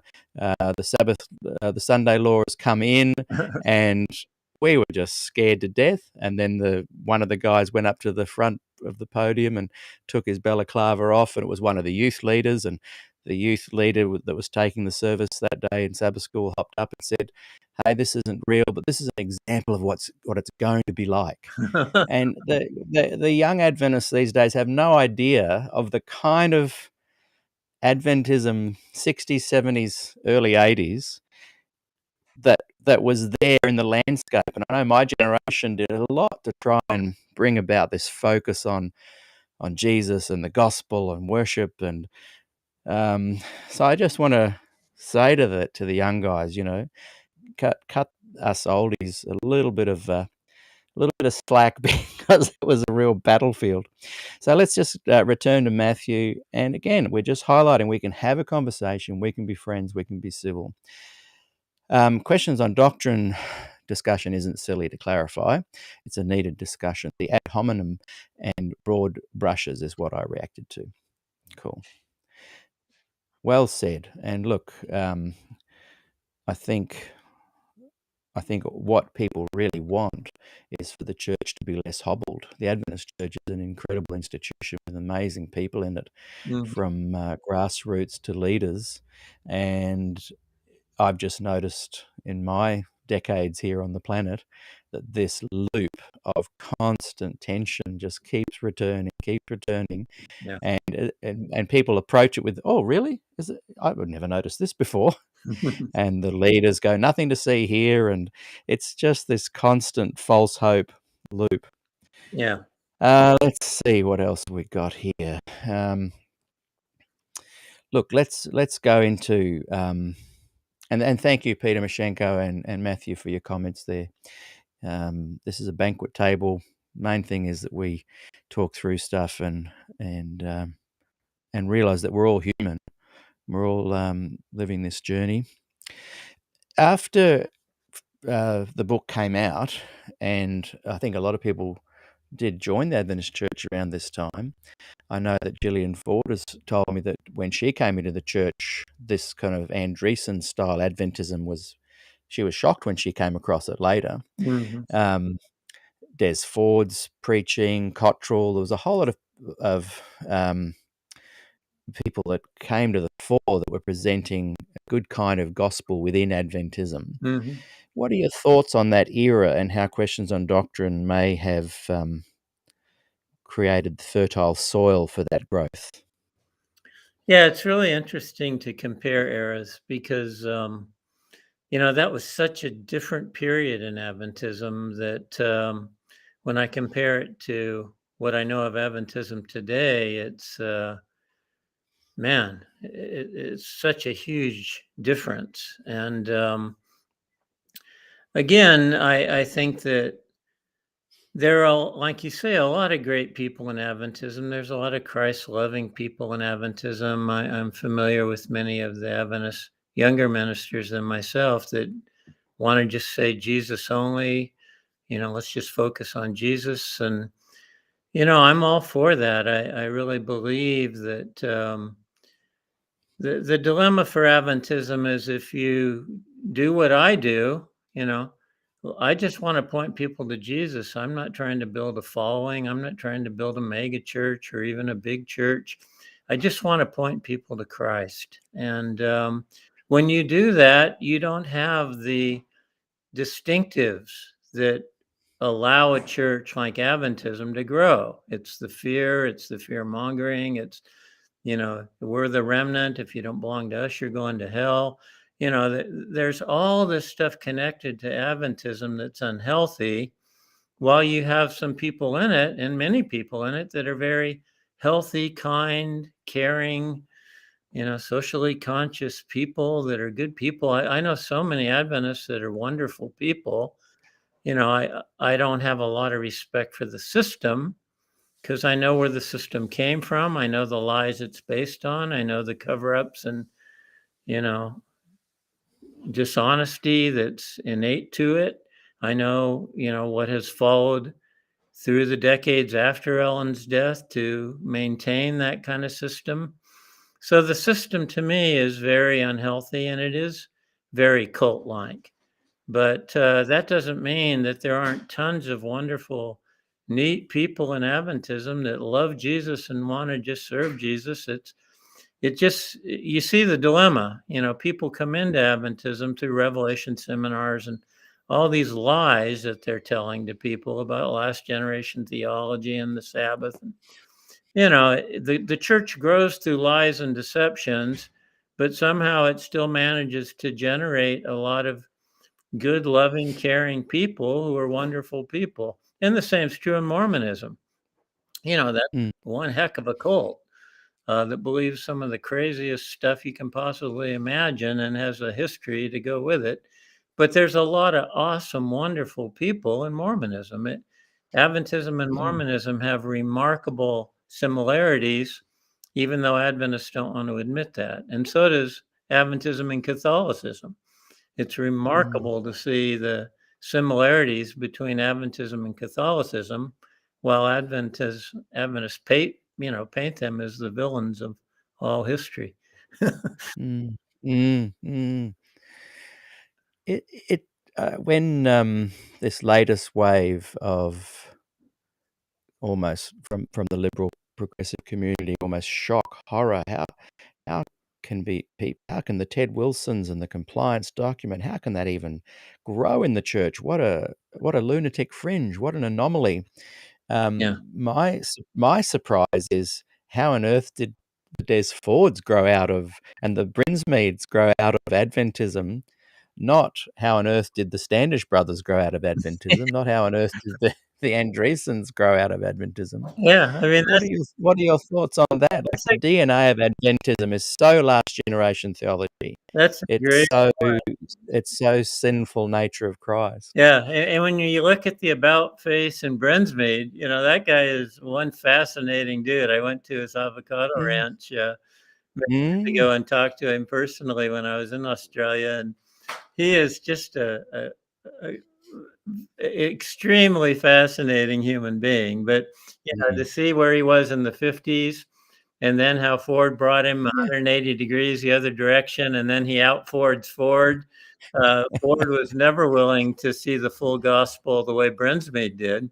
Ford was never willing to see the whole covenant law nailed to the cross the way Brinsmead was. So Brinsmead Yeah. is this remarkable guy who's willing to Yes. embrace views 'Incredible.' 180 degrees Mm. opposite of where he was, but then he goes off Yeah. and becomes an atheist, and I Yeah. mean, Yeah. he's just a fascinating guy. He got involved in Australian politics and Yeah. all kinds. I interviewed him in season 2 as well, I think twice, and I think that he and Matthew Cortman's interviews are the 2 longest ones, on record. I Yeah, think one of them was 3.5 hours long and one was 4.5 hours long. yeah. But he is fascinating. I've just got a mental blank. What's the magazine he had? It's, Uh, was it Plain Truth yeah, and then Verdict and the Vindicate? Plain Truth, or was it the Present Truth? Verdict. Present Truth. Yeah, it was Present Truth and That's right. Verdict. Those were his two Verdict. magazines. Yeah. A friend of mine is a Baptist, and a number of years ago, he said to me, "Oh, look, Adventism has really got the gospel. I wish I'd become an Adventist." And I said, "Oh, okay. What source? Because you've never been to an Adventist church. Why do you think that?" And he went to his cupboard and he brought out every single Ah, yes, Verdict magazine, yeah, like not copies of them, the actual magazines. yes, And, I was at his place the other day and he showed me again because 'cause I'm even more interested in them now, yeah, and he's got the Present Truth, every single one, and I tell you what, in that little package is the hope of what an Adventist gospel could look like, yeah, and it's all down to Brinsmead really, and of course, the Cottrells and the Des Fords and stuff, but in that collection and you can find it within Good News Unlimited as well, Mm-hmm. is just an incredible what Adventism could be, or could have been, I guess. Yeah. And a lot of John Rosier's stuff reflects that too. Yeah. It's really fascinating to think what would have happened if Ford would have said, "Yeah, I'm gonna start my own movement," because I knew so many ministers of my generation that were just praying he would, and we Yeah. just we just wanted to get the heck out of Adventism and see a true gospel Christ-centered movement. Oh, look. And Ford was our And that, man. Ford yeah, was our yeah. man. So, I've talked to Gillian about that, and I actually talked to Des about that once too. He's on the first 3 podcasts of season 1, and they had good answers for why they didn't. yeah. But around that time, and I might be wrong, there was something like 200,000 people on their mailing list around 1984, Mhm. and people were just wishing they could go somewhere else. Yeah, But they didn't, and by then Brinsmead was already starting to move on as right, well. right. Yeah, Glacier Um, View is just such a disgrace to the church, it's hard to put it into words. See, what's interesting too, when I did my interview with Tom Norris, he also revealed to me a kind of Adventism that could have been or could be as well, and that's why when I hear him critique your work, there's some similarities there that you both would be on the same page with, as well as having the differences. But there's so many people within Adventism that see this shining little Adventism that could have been or could be. I think there's a lot of hope that one day that will kind of step forward and take over. But I think in light of the current political nature of the church, that's unlikely. Yeah, it's something else, to you see what the Church of God went through, and they were so much smaller than Adventism, but even for them, it was a fiscal disaster. I have a lot of Mm, respect for the ones who stood up and said, "Hey, we're going to be Christian no matter what it costs us."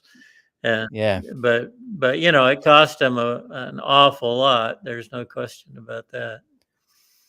When I was a 35-year-old Adventist, I was the guy saying, "Stay in the church, guys." I travel around seeing if things are changing, people are getting into leadership, things are shifting and changing.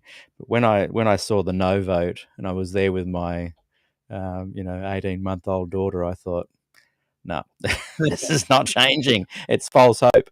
And so the young people that are in their 30s, I sh I hope that they can bring about the change that we couldn't, that by the time they're 55 plus, Yeah. they don't go, "Uh-oh, Pete and Steve were right." You know, Hey, look, I just wanna bring sorry? I was just gonna say, I wish people the best in Adventism. I especially have respect for the ones that are staying in to try to bring change to the church like I did Mm, for so many mm, years. But I have to say, the last 12 years for me being out of it have been the happiest years of my life, mm, away from the mm, politics of Adventism and all the garbage that I saw over the years. The freedom and joy and peace, I can't even put it into words how mm. much happier I am. I just wanna bring up, this comment and a question to you, because I highly recommend go and look up the YouTube channel Test the Prophet. It is one of the best YouTube channels on this topic you will come across. Mm. It is incredible. Go and look up Test the Prophet on YouTube. And it's a mystery person. They're in the group of SDAQ&A. I don't know who they are. They've sent me a few messages, and I just want to encourage whoever you are, what you're doing is really great. They write, "I have heard that many who leave Adventism become agnostic or atheist. Does Dr. Daly, as a psychologist, have any thoughts on why that is?" Yeah, there's certainly no question that many when you grow up in Adventism and you're taught this thing that this is the remnant church, and if you're outside it, you might as well kiss yourself off for eternity. Um, this has such power over so many people. I've seen it even in my own family and stuff. I'm not talking about our immediate family, but relatives that I'm fairly close to. I've seen it in them who've left the church and they just don't have any church or any spiritual because they feel like they're done for. They don't believe that Adventism is right, but that's so ingrained in them that this was the remnant church and they've left the remnant church, and all the other churches are Babylon and evil, and it's a very interesting thing to see how difficult it is for a lot of Adventists who leave the church to find meaningful spirituality outside of it. And in my case, I found it while I was in Adventism in 1985. I started attending the Vineyard, and that's what really brought me to life spiritually. But I didn't believe the Adventist garbage about being the remnant and all this kind of stuff. People who do buy into that stuff, and the Ellen White stuff and all the condemnation, and that's a really tough thing to deal with. And then there's people that just like Brinsmead, he didn't buy into any of the crap, but he was such a thinking person that many times very bright thinking people evolve beyond religion, or beyond spirituality in their own minds. And so there's a whole bunch of different reasons why people go into atheism and agnosticism. And, many times it's a practical atheism or agnosticism. It's not a philosophical atheism or agnosticism. They just simply lose interest in religion, and they've had so many bad experiences in whatever form of Adventism they were exposed to, that they've just kind of lost their desire for seeking spiritual things. Mm, mm. I just want to bring up another comment here. Perhaps we could respect variety of thought, but focus on the teachings of Jesus from the four Gospels as the golden thread between us all. Doing life and fellowship together is such a blessing. And that's Peter again, because he knows that I've started a group called Voice Life Fellowship. We try and have the common ground as the four Gospels, the teachings of Jesus, Mm-hmm. and then people can extrapolate and springboard from anywhere they like after that. But so thanks for that little subtle plug there, Peter. Yeah. Speaking of evangelicals, they rejected Tony Campolo, and he's a good friend of mine, but he's a right. red letter Christian. That's what he calls himself, a red letter Christian. He takes Jesus very seriously, and that's really what I am too. I believe Jesus is truth, and you can't understand the Bible unless it's in a Christ-centered, Spirit-led way with Jesus as truth. And so to me, Jesus is the focal point, and Scripture is God's word only as understood through Christ, and otherwise it's the letter that kills. If you have fundamentalism and a lot of the religion that is so critical and condemning and hateful, all that stuff is the letter that kills, and many times that's based on the Bible, even though it's a disgrace that it is based on the Bible. Someone else has asked a question. I'm going to put it up. Are you able to read it? Because one of my girls has just had a little trampoline accident outside. I'm going to have to quickly race for 2 minutes. Yeah, I can read it. Adventist beliefs regarding if you read it and answer it, and I'll be right back. Okay. Sorry, start again. All right. Adventist beliefs regarding the nature of Christ as being a sinful nature, and Steve Daly's beliefs that if Christ had a sinful nature, he would have sinned, is inconsistent with Jesus saying that he is one with his Father as he is one with his disciples and do. I've seen other comments coming up here. He was tempted in all points as we are, so therefore he had to have a sinful nature. I don't see where being one with the Father implicates a sinful nature in any way, shape, or form. If you're talking about being one with his disciples, that's clearly not saying he has to have the same nature as his disciples. But to me, it's very clear that when you take the New Testament as a whole and what it teaches, what is it teaching when it says Christ is the second Adam? How could he be tempted in all points as we are, yet without sin, if he didn't have a sinful nature? That's what some would ask. And again, I would say he was tempted in all points at a much higher level than we can even comprehend, because his nature was at a much higher level than we can comprehend. When you look at the temptations that came against him, it was for him to use his divine nature for his own human benefit. That was where the devil tempted him. But again, there's nothing in the New Testament that says Jesus had a sinful nature. It says the opposite. It says he had the nature of Adam before sin. And clearly he could have sinned, just like Adam did sin when he had a nature that wasn't sinful. He could still choose to sin, and Christ could have chosen to sin. We're not talking about some robotic play thing here where Jesus just went through the motions and couldn't sin. He had the real agony of living in a sinful world and being tempted, and especially tempted to use his divine nature. None of us understand what it is to be able to access a divine nature when we're living here on this earth. That would be a huge temptation if you have access to a divine nature like Christ did. And the devil understood that, and that's what he came against Christ with. Those were the nature of the temptations in the wilderness. So, Christ was tempted above anything we can even begin to comprehend. So when it says he was tempted in all points as we are, yes, he was tempted in all points as we are, plus a million times greater, because his nature could access divine power. And that's the struggle that Jesus had to make sure that he did not engage in, to access his divine nature when he was here on this earth. If he did anything supernatural, it was the same way that a human being in our situation would do something supernatural. It would be through a relationship with God and through the Holy Spirit. He didn't walk on water because he decided to use his human or his divine nature. Everything he did was led by the Father, led by the Spirit, but he was sinless, without sin, and without a sinful nature.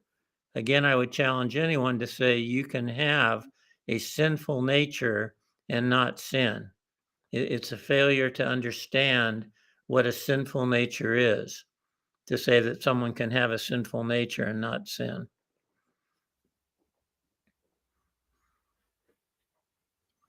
Adventist beliefs regarding the nature of Christ's sinful nature. Yeah, I already read that. Sorry about that. I could hear you. I was just helping my girls on the No worries. trampoline there. Apologize for that. So, well answered.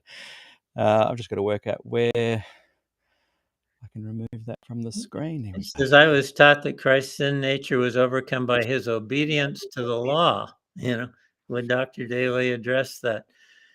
His sinful nature, Jesus did perfectly keep the law. That was the major accomplishment that Jesus did, was to perfectly keep and fulfill the law, so that that law could be done away with as a source of condemnation for all of us who couldn't keep it. And so Jesus did perfectly keep the law, but to say that the law was the source of his victory is not true. The source of his victory was relationship with his Father. He perfectly did what his Father called him to do in relationship with his Father, led by his Spirit.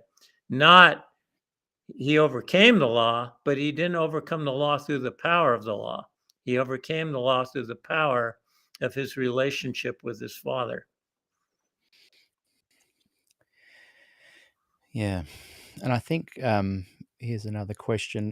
This is not the one you just answered, is it? No. So, as the key was that he didn't sin, is there an important implication to salvation that he didn't have a sinful nature? I think that the reason. So, if you're going to have a sacrifice, the idea was purity. Mm-hmm. So, the focus isn't that he didn't sin. the focus is that he was pure and therefore the perfect sacrifice. Yeah. And that therefore atoned and completed the whole process at the cross. And of course, if he had sinned, he wouldn't have been the perfect sacrifice. And if he had a sinful nature, he wouldn't have been the perfect sacrifice. He came to show what Adam failed to do, that Adam could have lived without sin, but that was not the case once Adam did sin. Once sin came into the human race, no one ever lived without sin with a sinful nature. And some might say, well, what about Enoch? He walked into heaven. He didn't walk into heaven because he was a sinless human being. He walked into heaven because he knew God and had a relationship with God, and God took him home in that context. Yeah. As you cast your eye on the many questions coming through, can you see any there that you would like to address? Just while Steve's Yeah, having a look, don't forget to click the like button and subscribe button, please. it's relational. I would agree with that. We're tempted as Jesus was 100% tempted. We sin, he didn't, but we are equally tempted. Again, we're not equally tempted in the sense that we don't have access to a divine nature. We can't go out and turn stones into bread and do the kinds of supernatural things. As he said, he could have called 10,000 angels. He had access to absolute divine power, and the enemy tempted him with regard to that access. The enemy doesn't tempt us in that way. I don't want to know any of you if you have access to divine power and you have a sinful human nature. I'm not going anywhere near you. There's nothing that could be more dangerous than a sinful human being with access to divine power. That's a recipe for disaster. And so to think that we were tempted exactly the same way Christ was, I'll just ask you, how many of you have been tempted to turn stones into food? How many of you have been tempted to jump off the temple and stop before you hit the ground and defy the laws of gravity? And those aren't the temptations we have because our nature isn't the same as who Jesus was. What are your thoughts on this comment? Adventism admits its gospel was created in 1844. Yeah, I don't Because think Adventism admits much of anything that happened in 1844. It doesn't admit Ellen's plagiarism from Joseph Turner. It doesn't admit the continuing date setting of Ellen and others after 1844. It doesn't admit its shut door theology that condemned the whole world except their little handful of people. Adventism is not good about admitting anything in those early years, and it wasn't anywhere close to having the gospel. It was, Bates and James coming out of Christian Connection, which was legalistic, perfectionistic. Jesus isn't God. It was the complete opposite of the Christian gospel. So, whatever gospel you want to say Adventists got from 1844, it was a false gospel. It certainly wasn't a true gospel. And 1844 is a huge burden around the Adventist neck. And the more truth you know about it, the uglier it is. It's just, even William Miller had to completely vomit over the Adventists and reject them completely in the 1845 conference, where, he said, hey, these people are fanatics, ridiculous. We're having nothing to do with them. They're delusional. Yeah. It's interesting that some of the errors that he presented and later admitted were errors, Ellen White saw in vision that he was led by God to say those things, and yet they later became known to be errors. So it's interesting to then claim you had a vision to confirm the Miller error. Right. Someone was just saying Jesus wasn't tempted to turn stone into bread because he turned fish into thousands of food for thousands. That That's a ridiculous argument. Jesus did what the Father led him to do. He didn't do what Satan led him to do. Satan was the one tempting him to turn stone into bread out of his own divine power, which he could have done. But he wasn't going to do it because he didn't follow Satan's orders. He didn't do what the devil tempted him to do. He never used his divine power for his own human benefit. He didn't use his divine power, period, when he was on this earth. Any divine power that he operated in came from his Father and from the Spirit, just like it would for anyone on this earth who does a miracle through the power of God now. So to say that he wasn't tempted to, and I'm not saying that he was really wanting to do that in the sense of being tempted.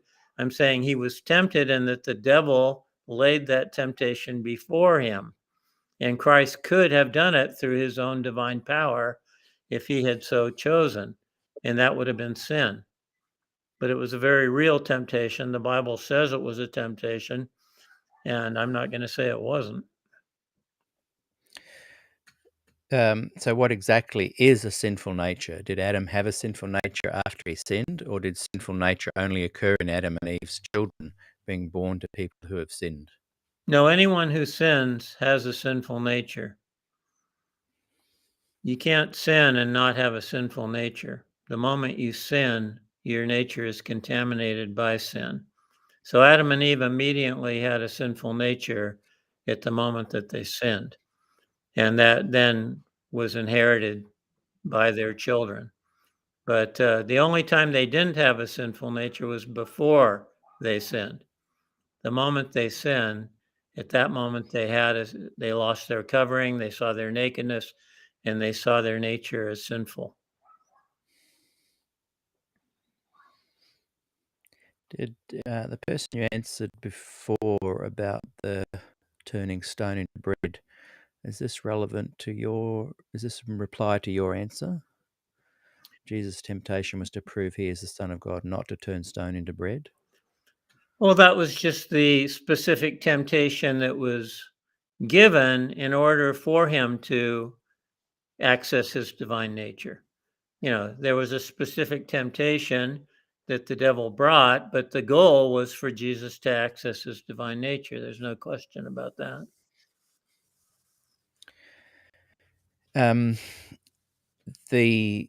Some of the pushback you receive is because you're suggesting Ellen was actually a fraud, which implies she knew she was presenting material that was inaccurate to gain benefit to herself. That's a loosely defined sort of thought there.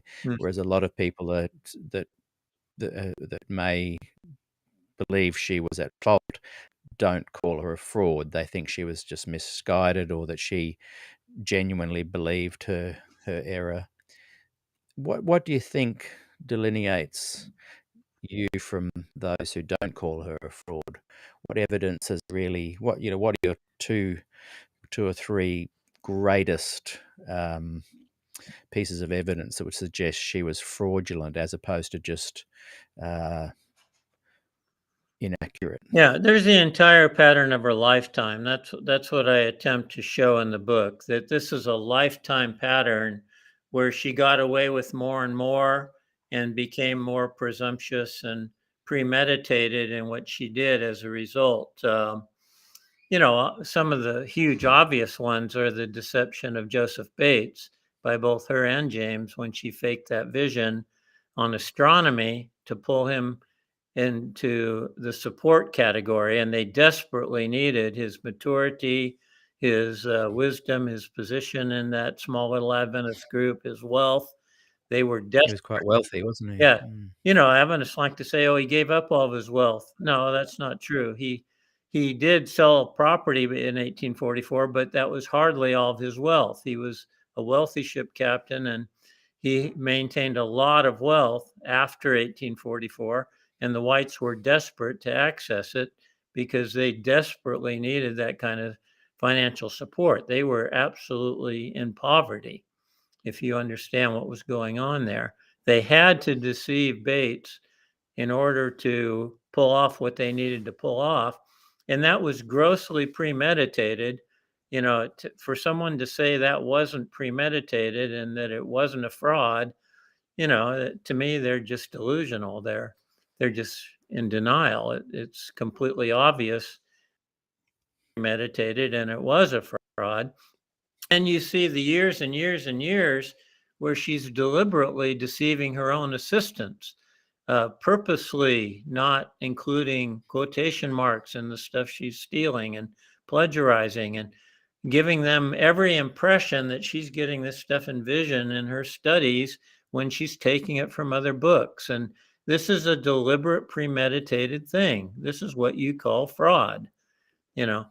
Um, she's telling people to sell their homes in 1849 and several years after that, and give all the money, sell their homes and their possessions, and give all the money to the cause. And what do her and James do? They buy their first home with this money. They don't give up their own possessions or homes at all while she's telling other people God's showing her that this is what all the true Adventists are to do because time is so short. Her and James become wealthy at the expense of those she's exploiting by making up visions that God is showing her this stuff. I mean, the evidence is just so overwhelming that, if it was one or two things, even her very first vision was plagiarized from Joseph Turner, and Turner came right out and said it, hey, what you said you saw in vision last night was what I'd presented in my paper, and it was in your home, you know. Oh, I never saw that paper. I never read that paper. Oh, really? God just happened to show you the exact same thing that was in the paper that was sitting in your home. And this is going on Ellen's whole life. Again and again and again, she denies reading books. Kellogg sees her reading books in his library, copying from them, writing her own books from them, and then denying that she ever read the book until after she had her visions. And then I ran across this book. I mean, it's just so grossly dishonest and misrepresenting God. And what? It's a fraud against God, most of all, that you're telling all these people God showed you this stuff. God showed you masturbation causes every sin and premature death on the planet. Um, yeah, I mean, just one thing after the next. God showed her. God showed her the earth is 6,000 years old. She makes all these absolute claims for herself. That's what's so tragic. I show 25 statements where she makes these absolute claims for herself. And this is where Tom Norris and I completely part company. He tries to say, the only villain is the white estate. They've distorted and lied and misrepresented Ellen, and Ellen is pure. I mean, that's the biggest pile of garbage I've ever heard in my life. Ellen is not pure. The source documentations make it 100% clear that Ellen was not pure. She was the original dishonest one. She was the original liar. She was the original cover up artist. The whole shut door stuff was deleted from her writings. She and James sat down and did that together. I mean, to try to say that she's innocent in this stuff is just such complete nonsense that I have a hard time being patient with people who want to insist on that. Yeah. Sobering, isn't it? It's I sad. think, Yeah, it's very sad. yeah. And it's very sobering because you think, every day I read on my Facebook page people who've just had their lives devastated by her lies and deceptions and all the stuff that they experienced because of it. And so it's very sad and tragic. It's not just some academic exercise. Let's argue about Ellen White. People's Mm, lives have been badly damaged, hurt, destroyed. We're talking about way more people who've left Adventism than have ever joined Adventism. Let's just keep that in mind. yeah. Back to, just one quick thing here. So I'm just pressing some buttons. I interviewed, I think we won't say names at the moment, but the gentleman who has Academy Apologia, not an Adventist, never been an Adventist. He's just been writing some comments and some thoughts on the page. I encourage people to go and check out his work as well, and interviewed him, I think, early on in this season, and we're having chats about getting him back on. It's interesting when you listen to people's thoughts on Adventism from outside. A lot of people would, back to questions on doctrine, a lot of people in the world, the larger Christian body outside of Adventism, did equate Ellen White with Joseph Smith and Mhm. was it Mary Baker Eddy and that kind of Right. cultish leader. Are you suggesting that maybe, and you don't have to dig too deep to find out that Joseph Smith was, you know, Criminal. quite fraudulent, and he spent time in jail and Right. purposely misled people with his what's that book, the Book of Pearl of Mormon. something? Oh, yeah, Pearl of Great Price and all that. Yeah, totally was later transcribed and was found to be just the Egyptian something of the dead. Anyway, are you suggesting that Ellen may have been on a par with him, with the idea of purposely misleading people for the benefit of making money and acquiring power? Well, they're very different personalities. There's no question about that. I had the psychobiographer of Joseph Smith on my reading committee, and we had some interesting discussions about the two icons.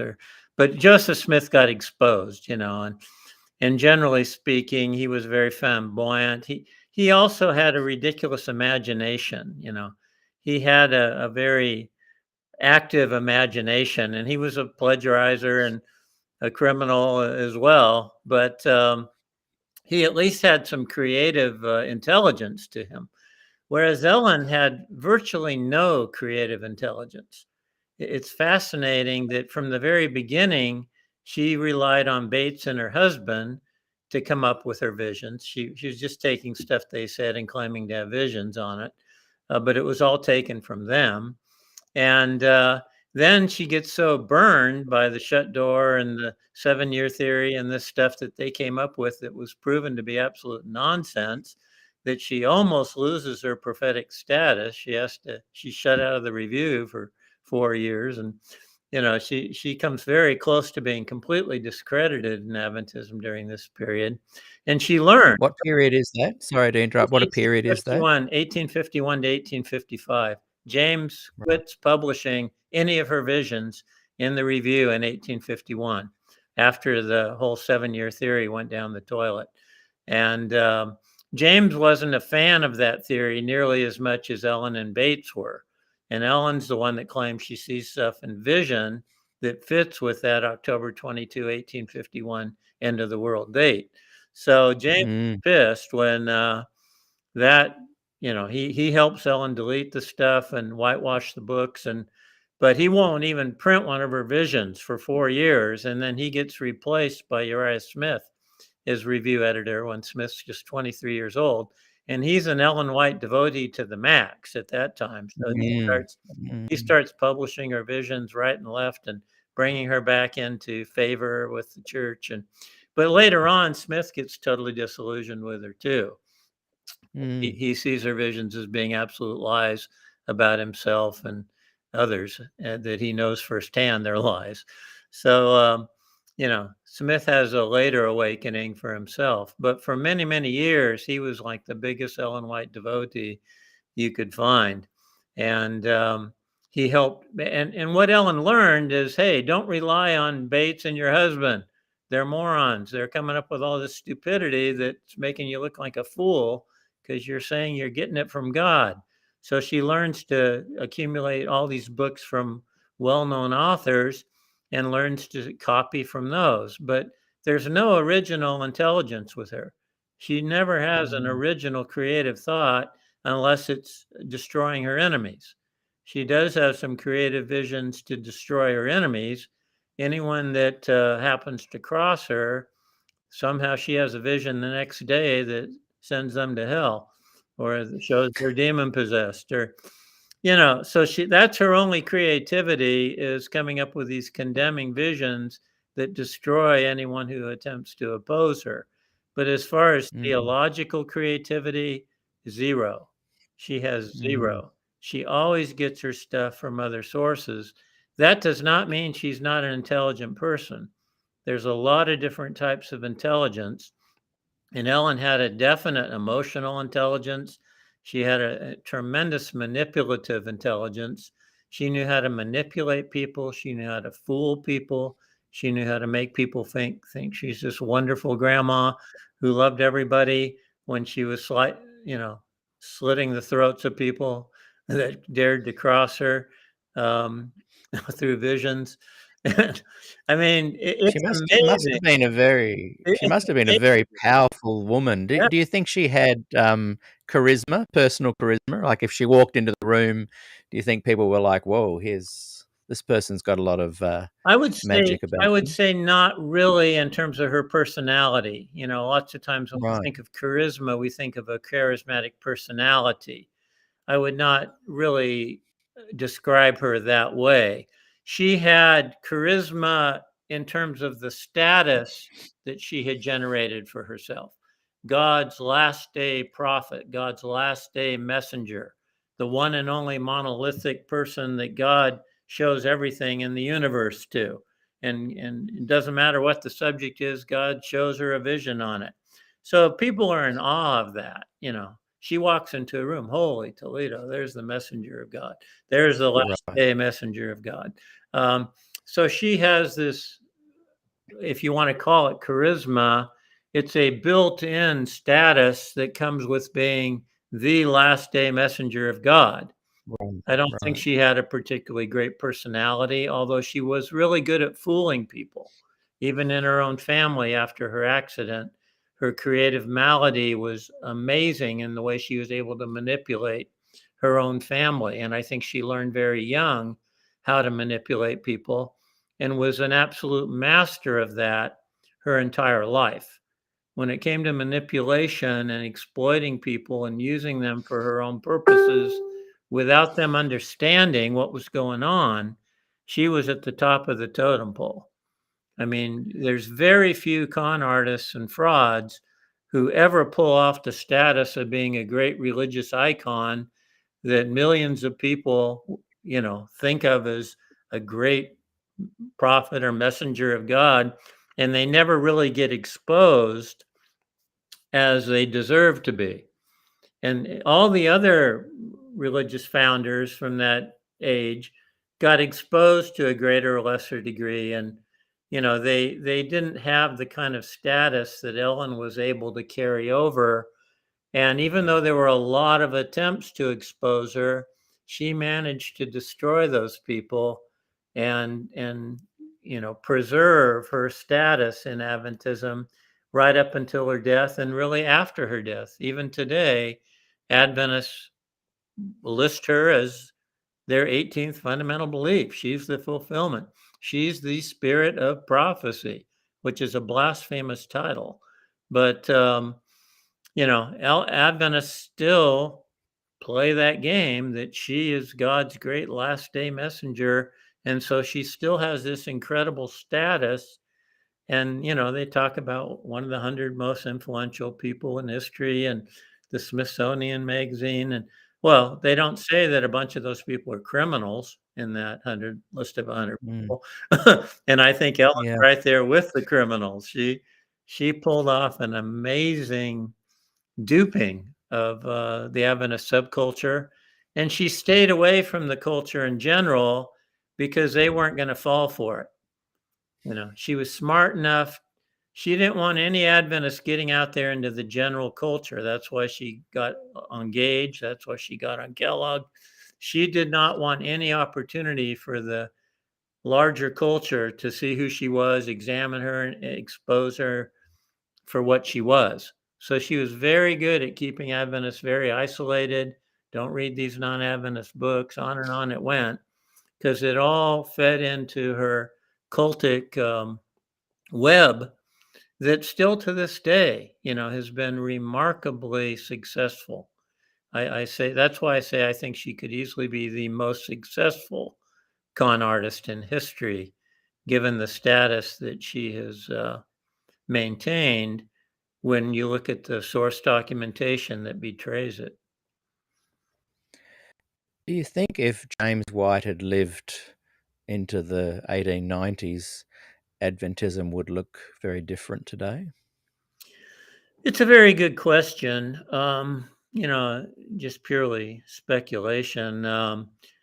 James was losing it. I mean, he always had major problems. He was accused of financial fraud and, um, you know, stealing church funds and all that way back in the early 1850s when the Messenger Party left the church over Ellen White and him doing misusing church funds. So that was around for a long time. James had a lot of problems. Ellen herself wrote letters saying he was insane to her friend, that she asked a friend to destroy the letters and she didn't.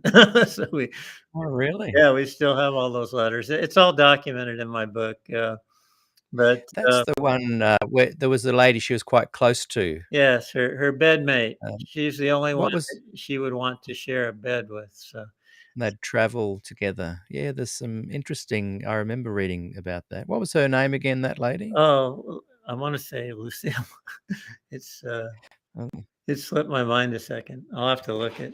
I should know like the back of but my hand, but she had two friends by the same name, and I'm wanting to say Lucille, but it's not Lucille. this person traveled with her a lot. They wrote lots of letters. Where are those letters available now? Like, are Well, they available online? they're in the White Estate, and you can read a lot of them online now. Let me just.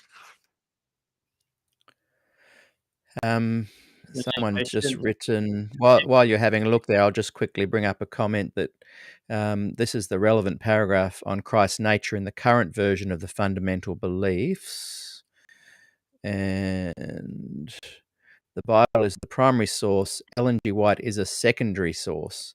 In these last days, God has spoken through his Son, who is the head of the church. And I think that's the one that's been changed from an ongoing authority. I think that's changed a little bit there.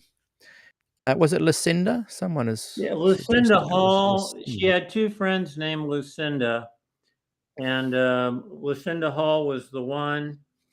And that was the one that she wrote all of her letters to and told her to destroy them. And they were silly Right. things. That's also the one she said, "You're the only one that I wish to share my bed with," when she's still married to James, but they're totally separated.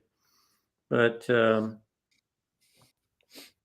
wanted to give you the Wow. last name of the other Lucinda too, because that was early on in her ministry. You can tell I'm 70 years old now. I forget names sometimes. That are names I should not even have to think about. But anyway, Lucinda Hall, and I wish I had my index by first name because. Oh, sorry. I've just while you're checking there. Sorry, I copied the wrong up as fundamentals someone had posted.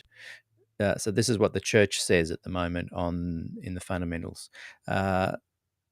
Forever truly God, he became also truly human. Oh, so this is on the nature of Christ.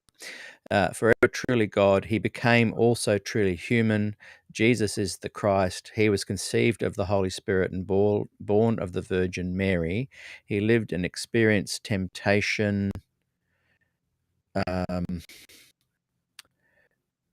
As a human being, but perfectly exemplified the righteousness and love of God. Does that sit fine with what Steve believes? It doesn't really say his nature was sinful, does it? Yeah, I'll just put that. read it again So because I was this, looking so at this, this other Lucinda. so this is what the church in the 28 fundamentals says now about the nature of Christ, and and this is what I was saying earlier, that the fundamentals have been written in such a way now that almost anyone could agree with them, and would be seen as silly not to agree with them because of the wording. Um, and this person's asking, would you agree with this? What the church officially teaches from the fundamentals. Forever truly God, he became also truly human, Jesus the Christ. He was conceived of the Holy Spirit and born of the Virgin Mary. He lived and experienced temptation as a human being, but perfectly exemplified the righteousness and love of God. Hmm. Yeah, I mean, the Orthodox Christian position is that he was perfectly righteous, perfectly sinless, and that he did not have a sinful nature. That you can't be perfectly sinless and have a sinful nature. There's no such thing. That's an Adventist invention. So you disagree with that fundamentally, even with that wording? Well, I didn't see that wording saying he had a sinful nature. Mm. I'll Anything just that bring that up says in the. anything that says he had a sinful nature, I would 100% disagree with, and it would not be in harmony with Orthodox Mm. Christianity. But And that's what I'm saying. They've worded it now perhaps in a way that's more palatable. yeah, and that's one of the things about the 28 fundamental beliefs is, like, as you say, they keep tweaking them to try to marginalize the more cultic stuff that has been quite evident in Adventist history for those of us who've studied it in depth. But Lucinda Burdick was the other Lucinda, and that was early in Ellen's ministry. They traveled together. She even traveled with Ellen before James and Ellen got married. And she heard Ellen speak in the churches, and she finally just, makes all kinds of statements about, I just heard her repeatedly lie and claim to have visions about things that never came true. And so they eventually parted ways, but they had been very, very close friends. Lucinda Hall was Ellen's closest friend much later on when she was separated, not literally separated in their marriage, but they were on opposite coasts for years, and their marriage was in terrible shape. And her letters to Lucinda Hall make that very clear, that her marriage is completely messed up. James can't stand her; she can't stand him. They can't spend time together. She's saying he's insane. You know, it's really a mess. And And then she begs Lucinda to destroy those letters when she realizes the power that she's given her friend. And Lucinda doesn't ever do that. She preserves the letters, and of course, for historians, we're very grateful that she did preserve the letters. But where can they be found, those letters? Maybe someone watching could share a link yeah, I think where you they've. can. Most of the stuff's available. Even the White Estate has put almost everything out now after 2015. Once they got hacked and all their secretive stuff got exposed in 2015 in honor of the 100th anniversary of Ellen's death, they said, "Oh, we're so open and honest. We just want to put everything out there." Well, they'd already been hacked and it was already out there. So they're trying to act like this is some great, you know, openness on their Virtuous. part, which was a complete joke. But it So if is, people Google Lucinda Hall, Ellen White letters, they might come across them. yeah, yeah. I'm pretty sure they can just pull them up online. It's amazing what you can get a hold of online nowadays. But Mm, mm, I know that you can pull up the one that where she says, "You're the only one I wish to share my bed with," mm. Lucinda Hall, which is kind of Wow. a startling letter that she writes to her. Mm, mm. Peter Mashenko replies to our thoughts on the changes to the fundamentals. So the fundamentals show evidence of positive change then. I'm heartened by this. Yeah, it's I better think, than the I other way mean, around. the way I see it though is that's just an apologist's approach to propaganda more than actual change. Sure. They're just words. I mean, I would have said that when I was 35. Yeah. Oh, good, that's positive change. Hang in there, guys. But again, I just see that loop, that return to base, that return home to the DNA of Adventism, Mhm. which is completely found in not Desire of Ages, The Great Controversy. Yes, yes. Well, I've really enjoyed our conversation. I wonder if you can just finish off with back to questions on doctrine. Sure. Um, would you agree that it did have a huge impact on the church and possibly led to the divisions we see now being more intensified than they were before? And do you see that it was a valuable book? What would have happened if it hadn't come out and Walter Martin and Barnhouse had called Adventism a cult? Like a defining moment in history, really, because if it hadn't come out and Walter Martin and Barnhouse had said Adventism was a cult, we'd be looking at a whole different denomination now, wouldn't we? Yeah, yeah. I mean, it was So, definitely significant, and that was a very interesting window in time there, where you had these evangelical Adventists in power. It was short-lived. It was temporary. The book was temporary. It's fascinating to me to listen to those 5 interviews in the debate between Martin and William Johnson, Johnson. and just to hear how many letters came in to both of them. Um, it wasn't just Martin that got the letters. Ankerberg got a bunch of letters from Adventists who were fired for believing Mm, in questions on doctrine. mm, It's really fascinating to see the backlash, just like with the 1919 Bible Conference. The mm, backlash lasted for decades, and the same's true with questions on doctrine. The backlash, there never has been a recovery of evangelical Adventism. Evangelica was kind of the high point, and Brinsmead in the 70s was the high point of Adventists really preaching a true gospel. But, Brinsmead even then was considered a heretic and stuff. So it's not like mm, the church at large ever embraced the true gospel. The closest thing to having an administration that embraced the true gospel was Figure and the leaders in the 50s there. I'm very mm, thankful for that. I think, anyway. Maybe I never would have become an Adventist. Of course, I was just born into an Adventist family, but mm, maybe they would have never become Adventists if Adventists had just completely been seen as Mormons, for example. So, mm, um, it's very interesting to think, how did that affect all of us and the generations before us and our parents and mm. grandparents? And it's a question that we'll meditate on throughout eternity, I guess. Yeah. Um, Adrian has written, uh, definitely need to get John Ankerberg on the show, Peter Dixon. And we have been trying. I've been trying since season 2 and literally have had negotiations, but to make that happen. But things kind of fell apart during the lockdown. And Yeah, but I'm going to revisit that this season and really ramp up the efforts to get John Ankerberg on the show. yeah. I'll just want to one last time. This is Courtney Edwards, who's been writing a lot of comments. I think I just want you to be able to clarify to him what your stance is on this, because um, they are writing back. So I can't see if Courtney is who they are, because the thumbnail's so small from where I see. But they seem to be disagreeing with you, and I thought, good on them. Look, great, thank you Sure. for sharing your thoughts, Courtney. And I thought I'd just give you another chance to explain this perfectly sinless nature that we've been talking about. Steve Daly's emphasis on perfectly sinless, as if Jesus came to earth to live a perfectly sinless life.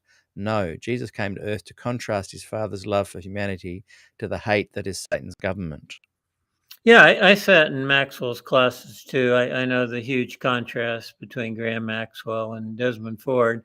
I'm very familiar with, a Maxwellian kind of view of Adventism, that it's all about showing God's love, and, that Jesus didn't even need to die on the cross and all this kind of stuff. I don't accept that. Neither did Ford, of course. Um, to what degree you want to talk about this judicial aspect of the atonement and Christ satisfying the law and perfectly fulfilling it, which is all biblical stuff. That's not to say that the love of God isn't totally biblical too. You know, Ford and Maxwell might be characterized as grabbing two different parts of the elephant, but it's not one denies the other. To me, you want to be biblical in a holistic way, and there's no question that God's love was perfectly revealed through Christ. I would never argue against that. God's love was perfectly revealed in Christ. Everything about God that is going to be revealed to the human race was revealed through Christ. He is the revealer. And but he also satisfied the demands of the law, according to Paul and according to much of the New Testament. And he fulfilled the law till all be fulfilled, he himself said. So to say that there's no satisfaction of the law or any of that kind of thing in Scripture is simply to be ignorant of Scripture, or to deny the parts of Scripture that you don't want to accept. But I accept the whole thing. I accept that Jesus was the perfect picture of God's love and the perfect revelation of God's love. And he was also the perfect revelation of God's righteousness and justice. And that he did perfectly fulfill the law of condemnation and do away with that law.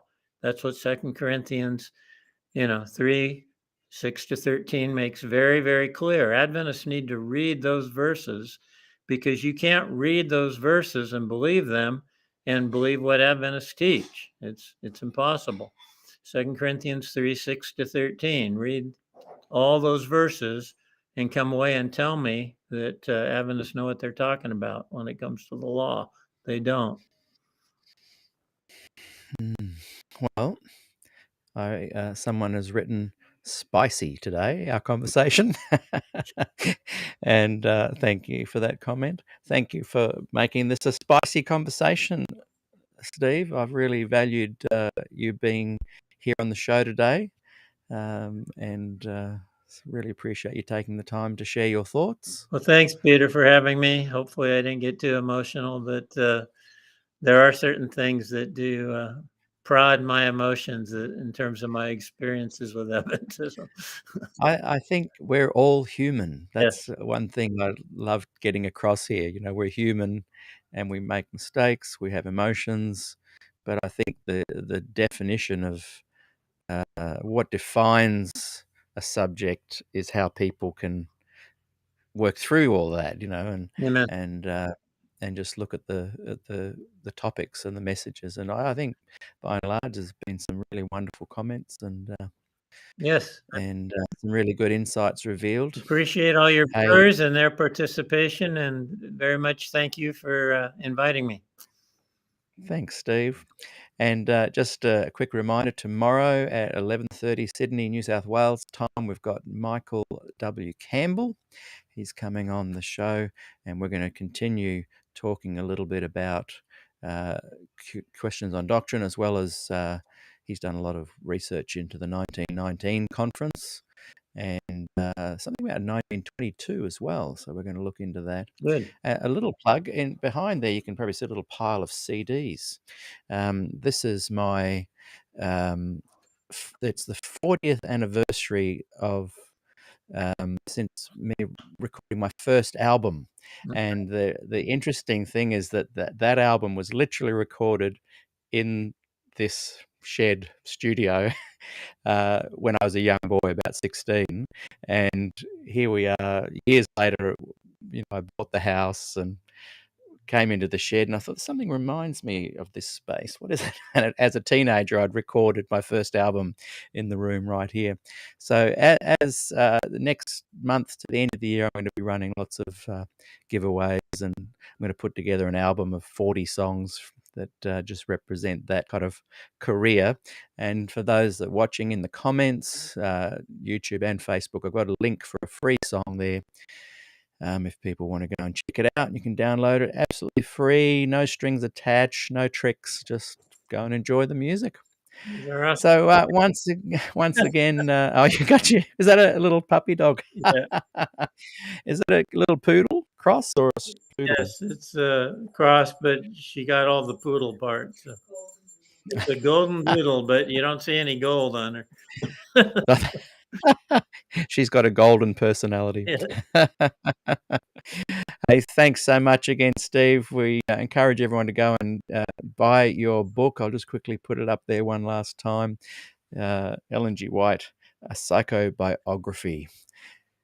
Well, until next time, we'll hopefully get you back in a couple of weeks and have that discussion. Yeah, I'll look forward to that debate with Brother Tom. Oh, it's going to be exciting. Until then, see you later. All Thanks, right. everyone. Thanks so much.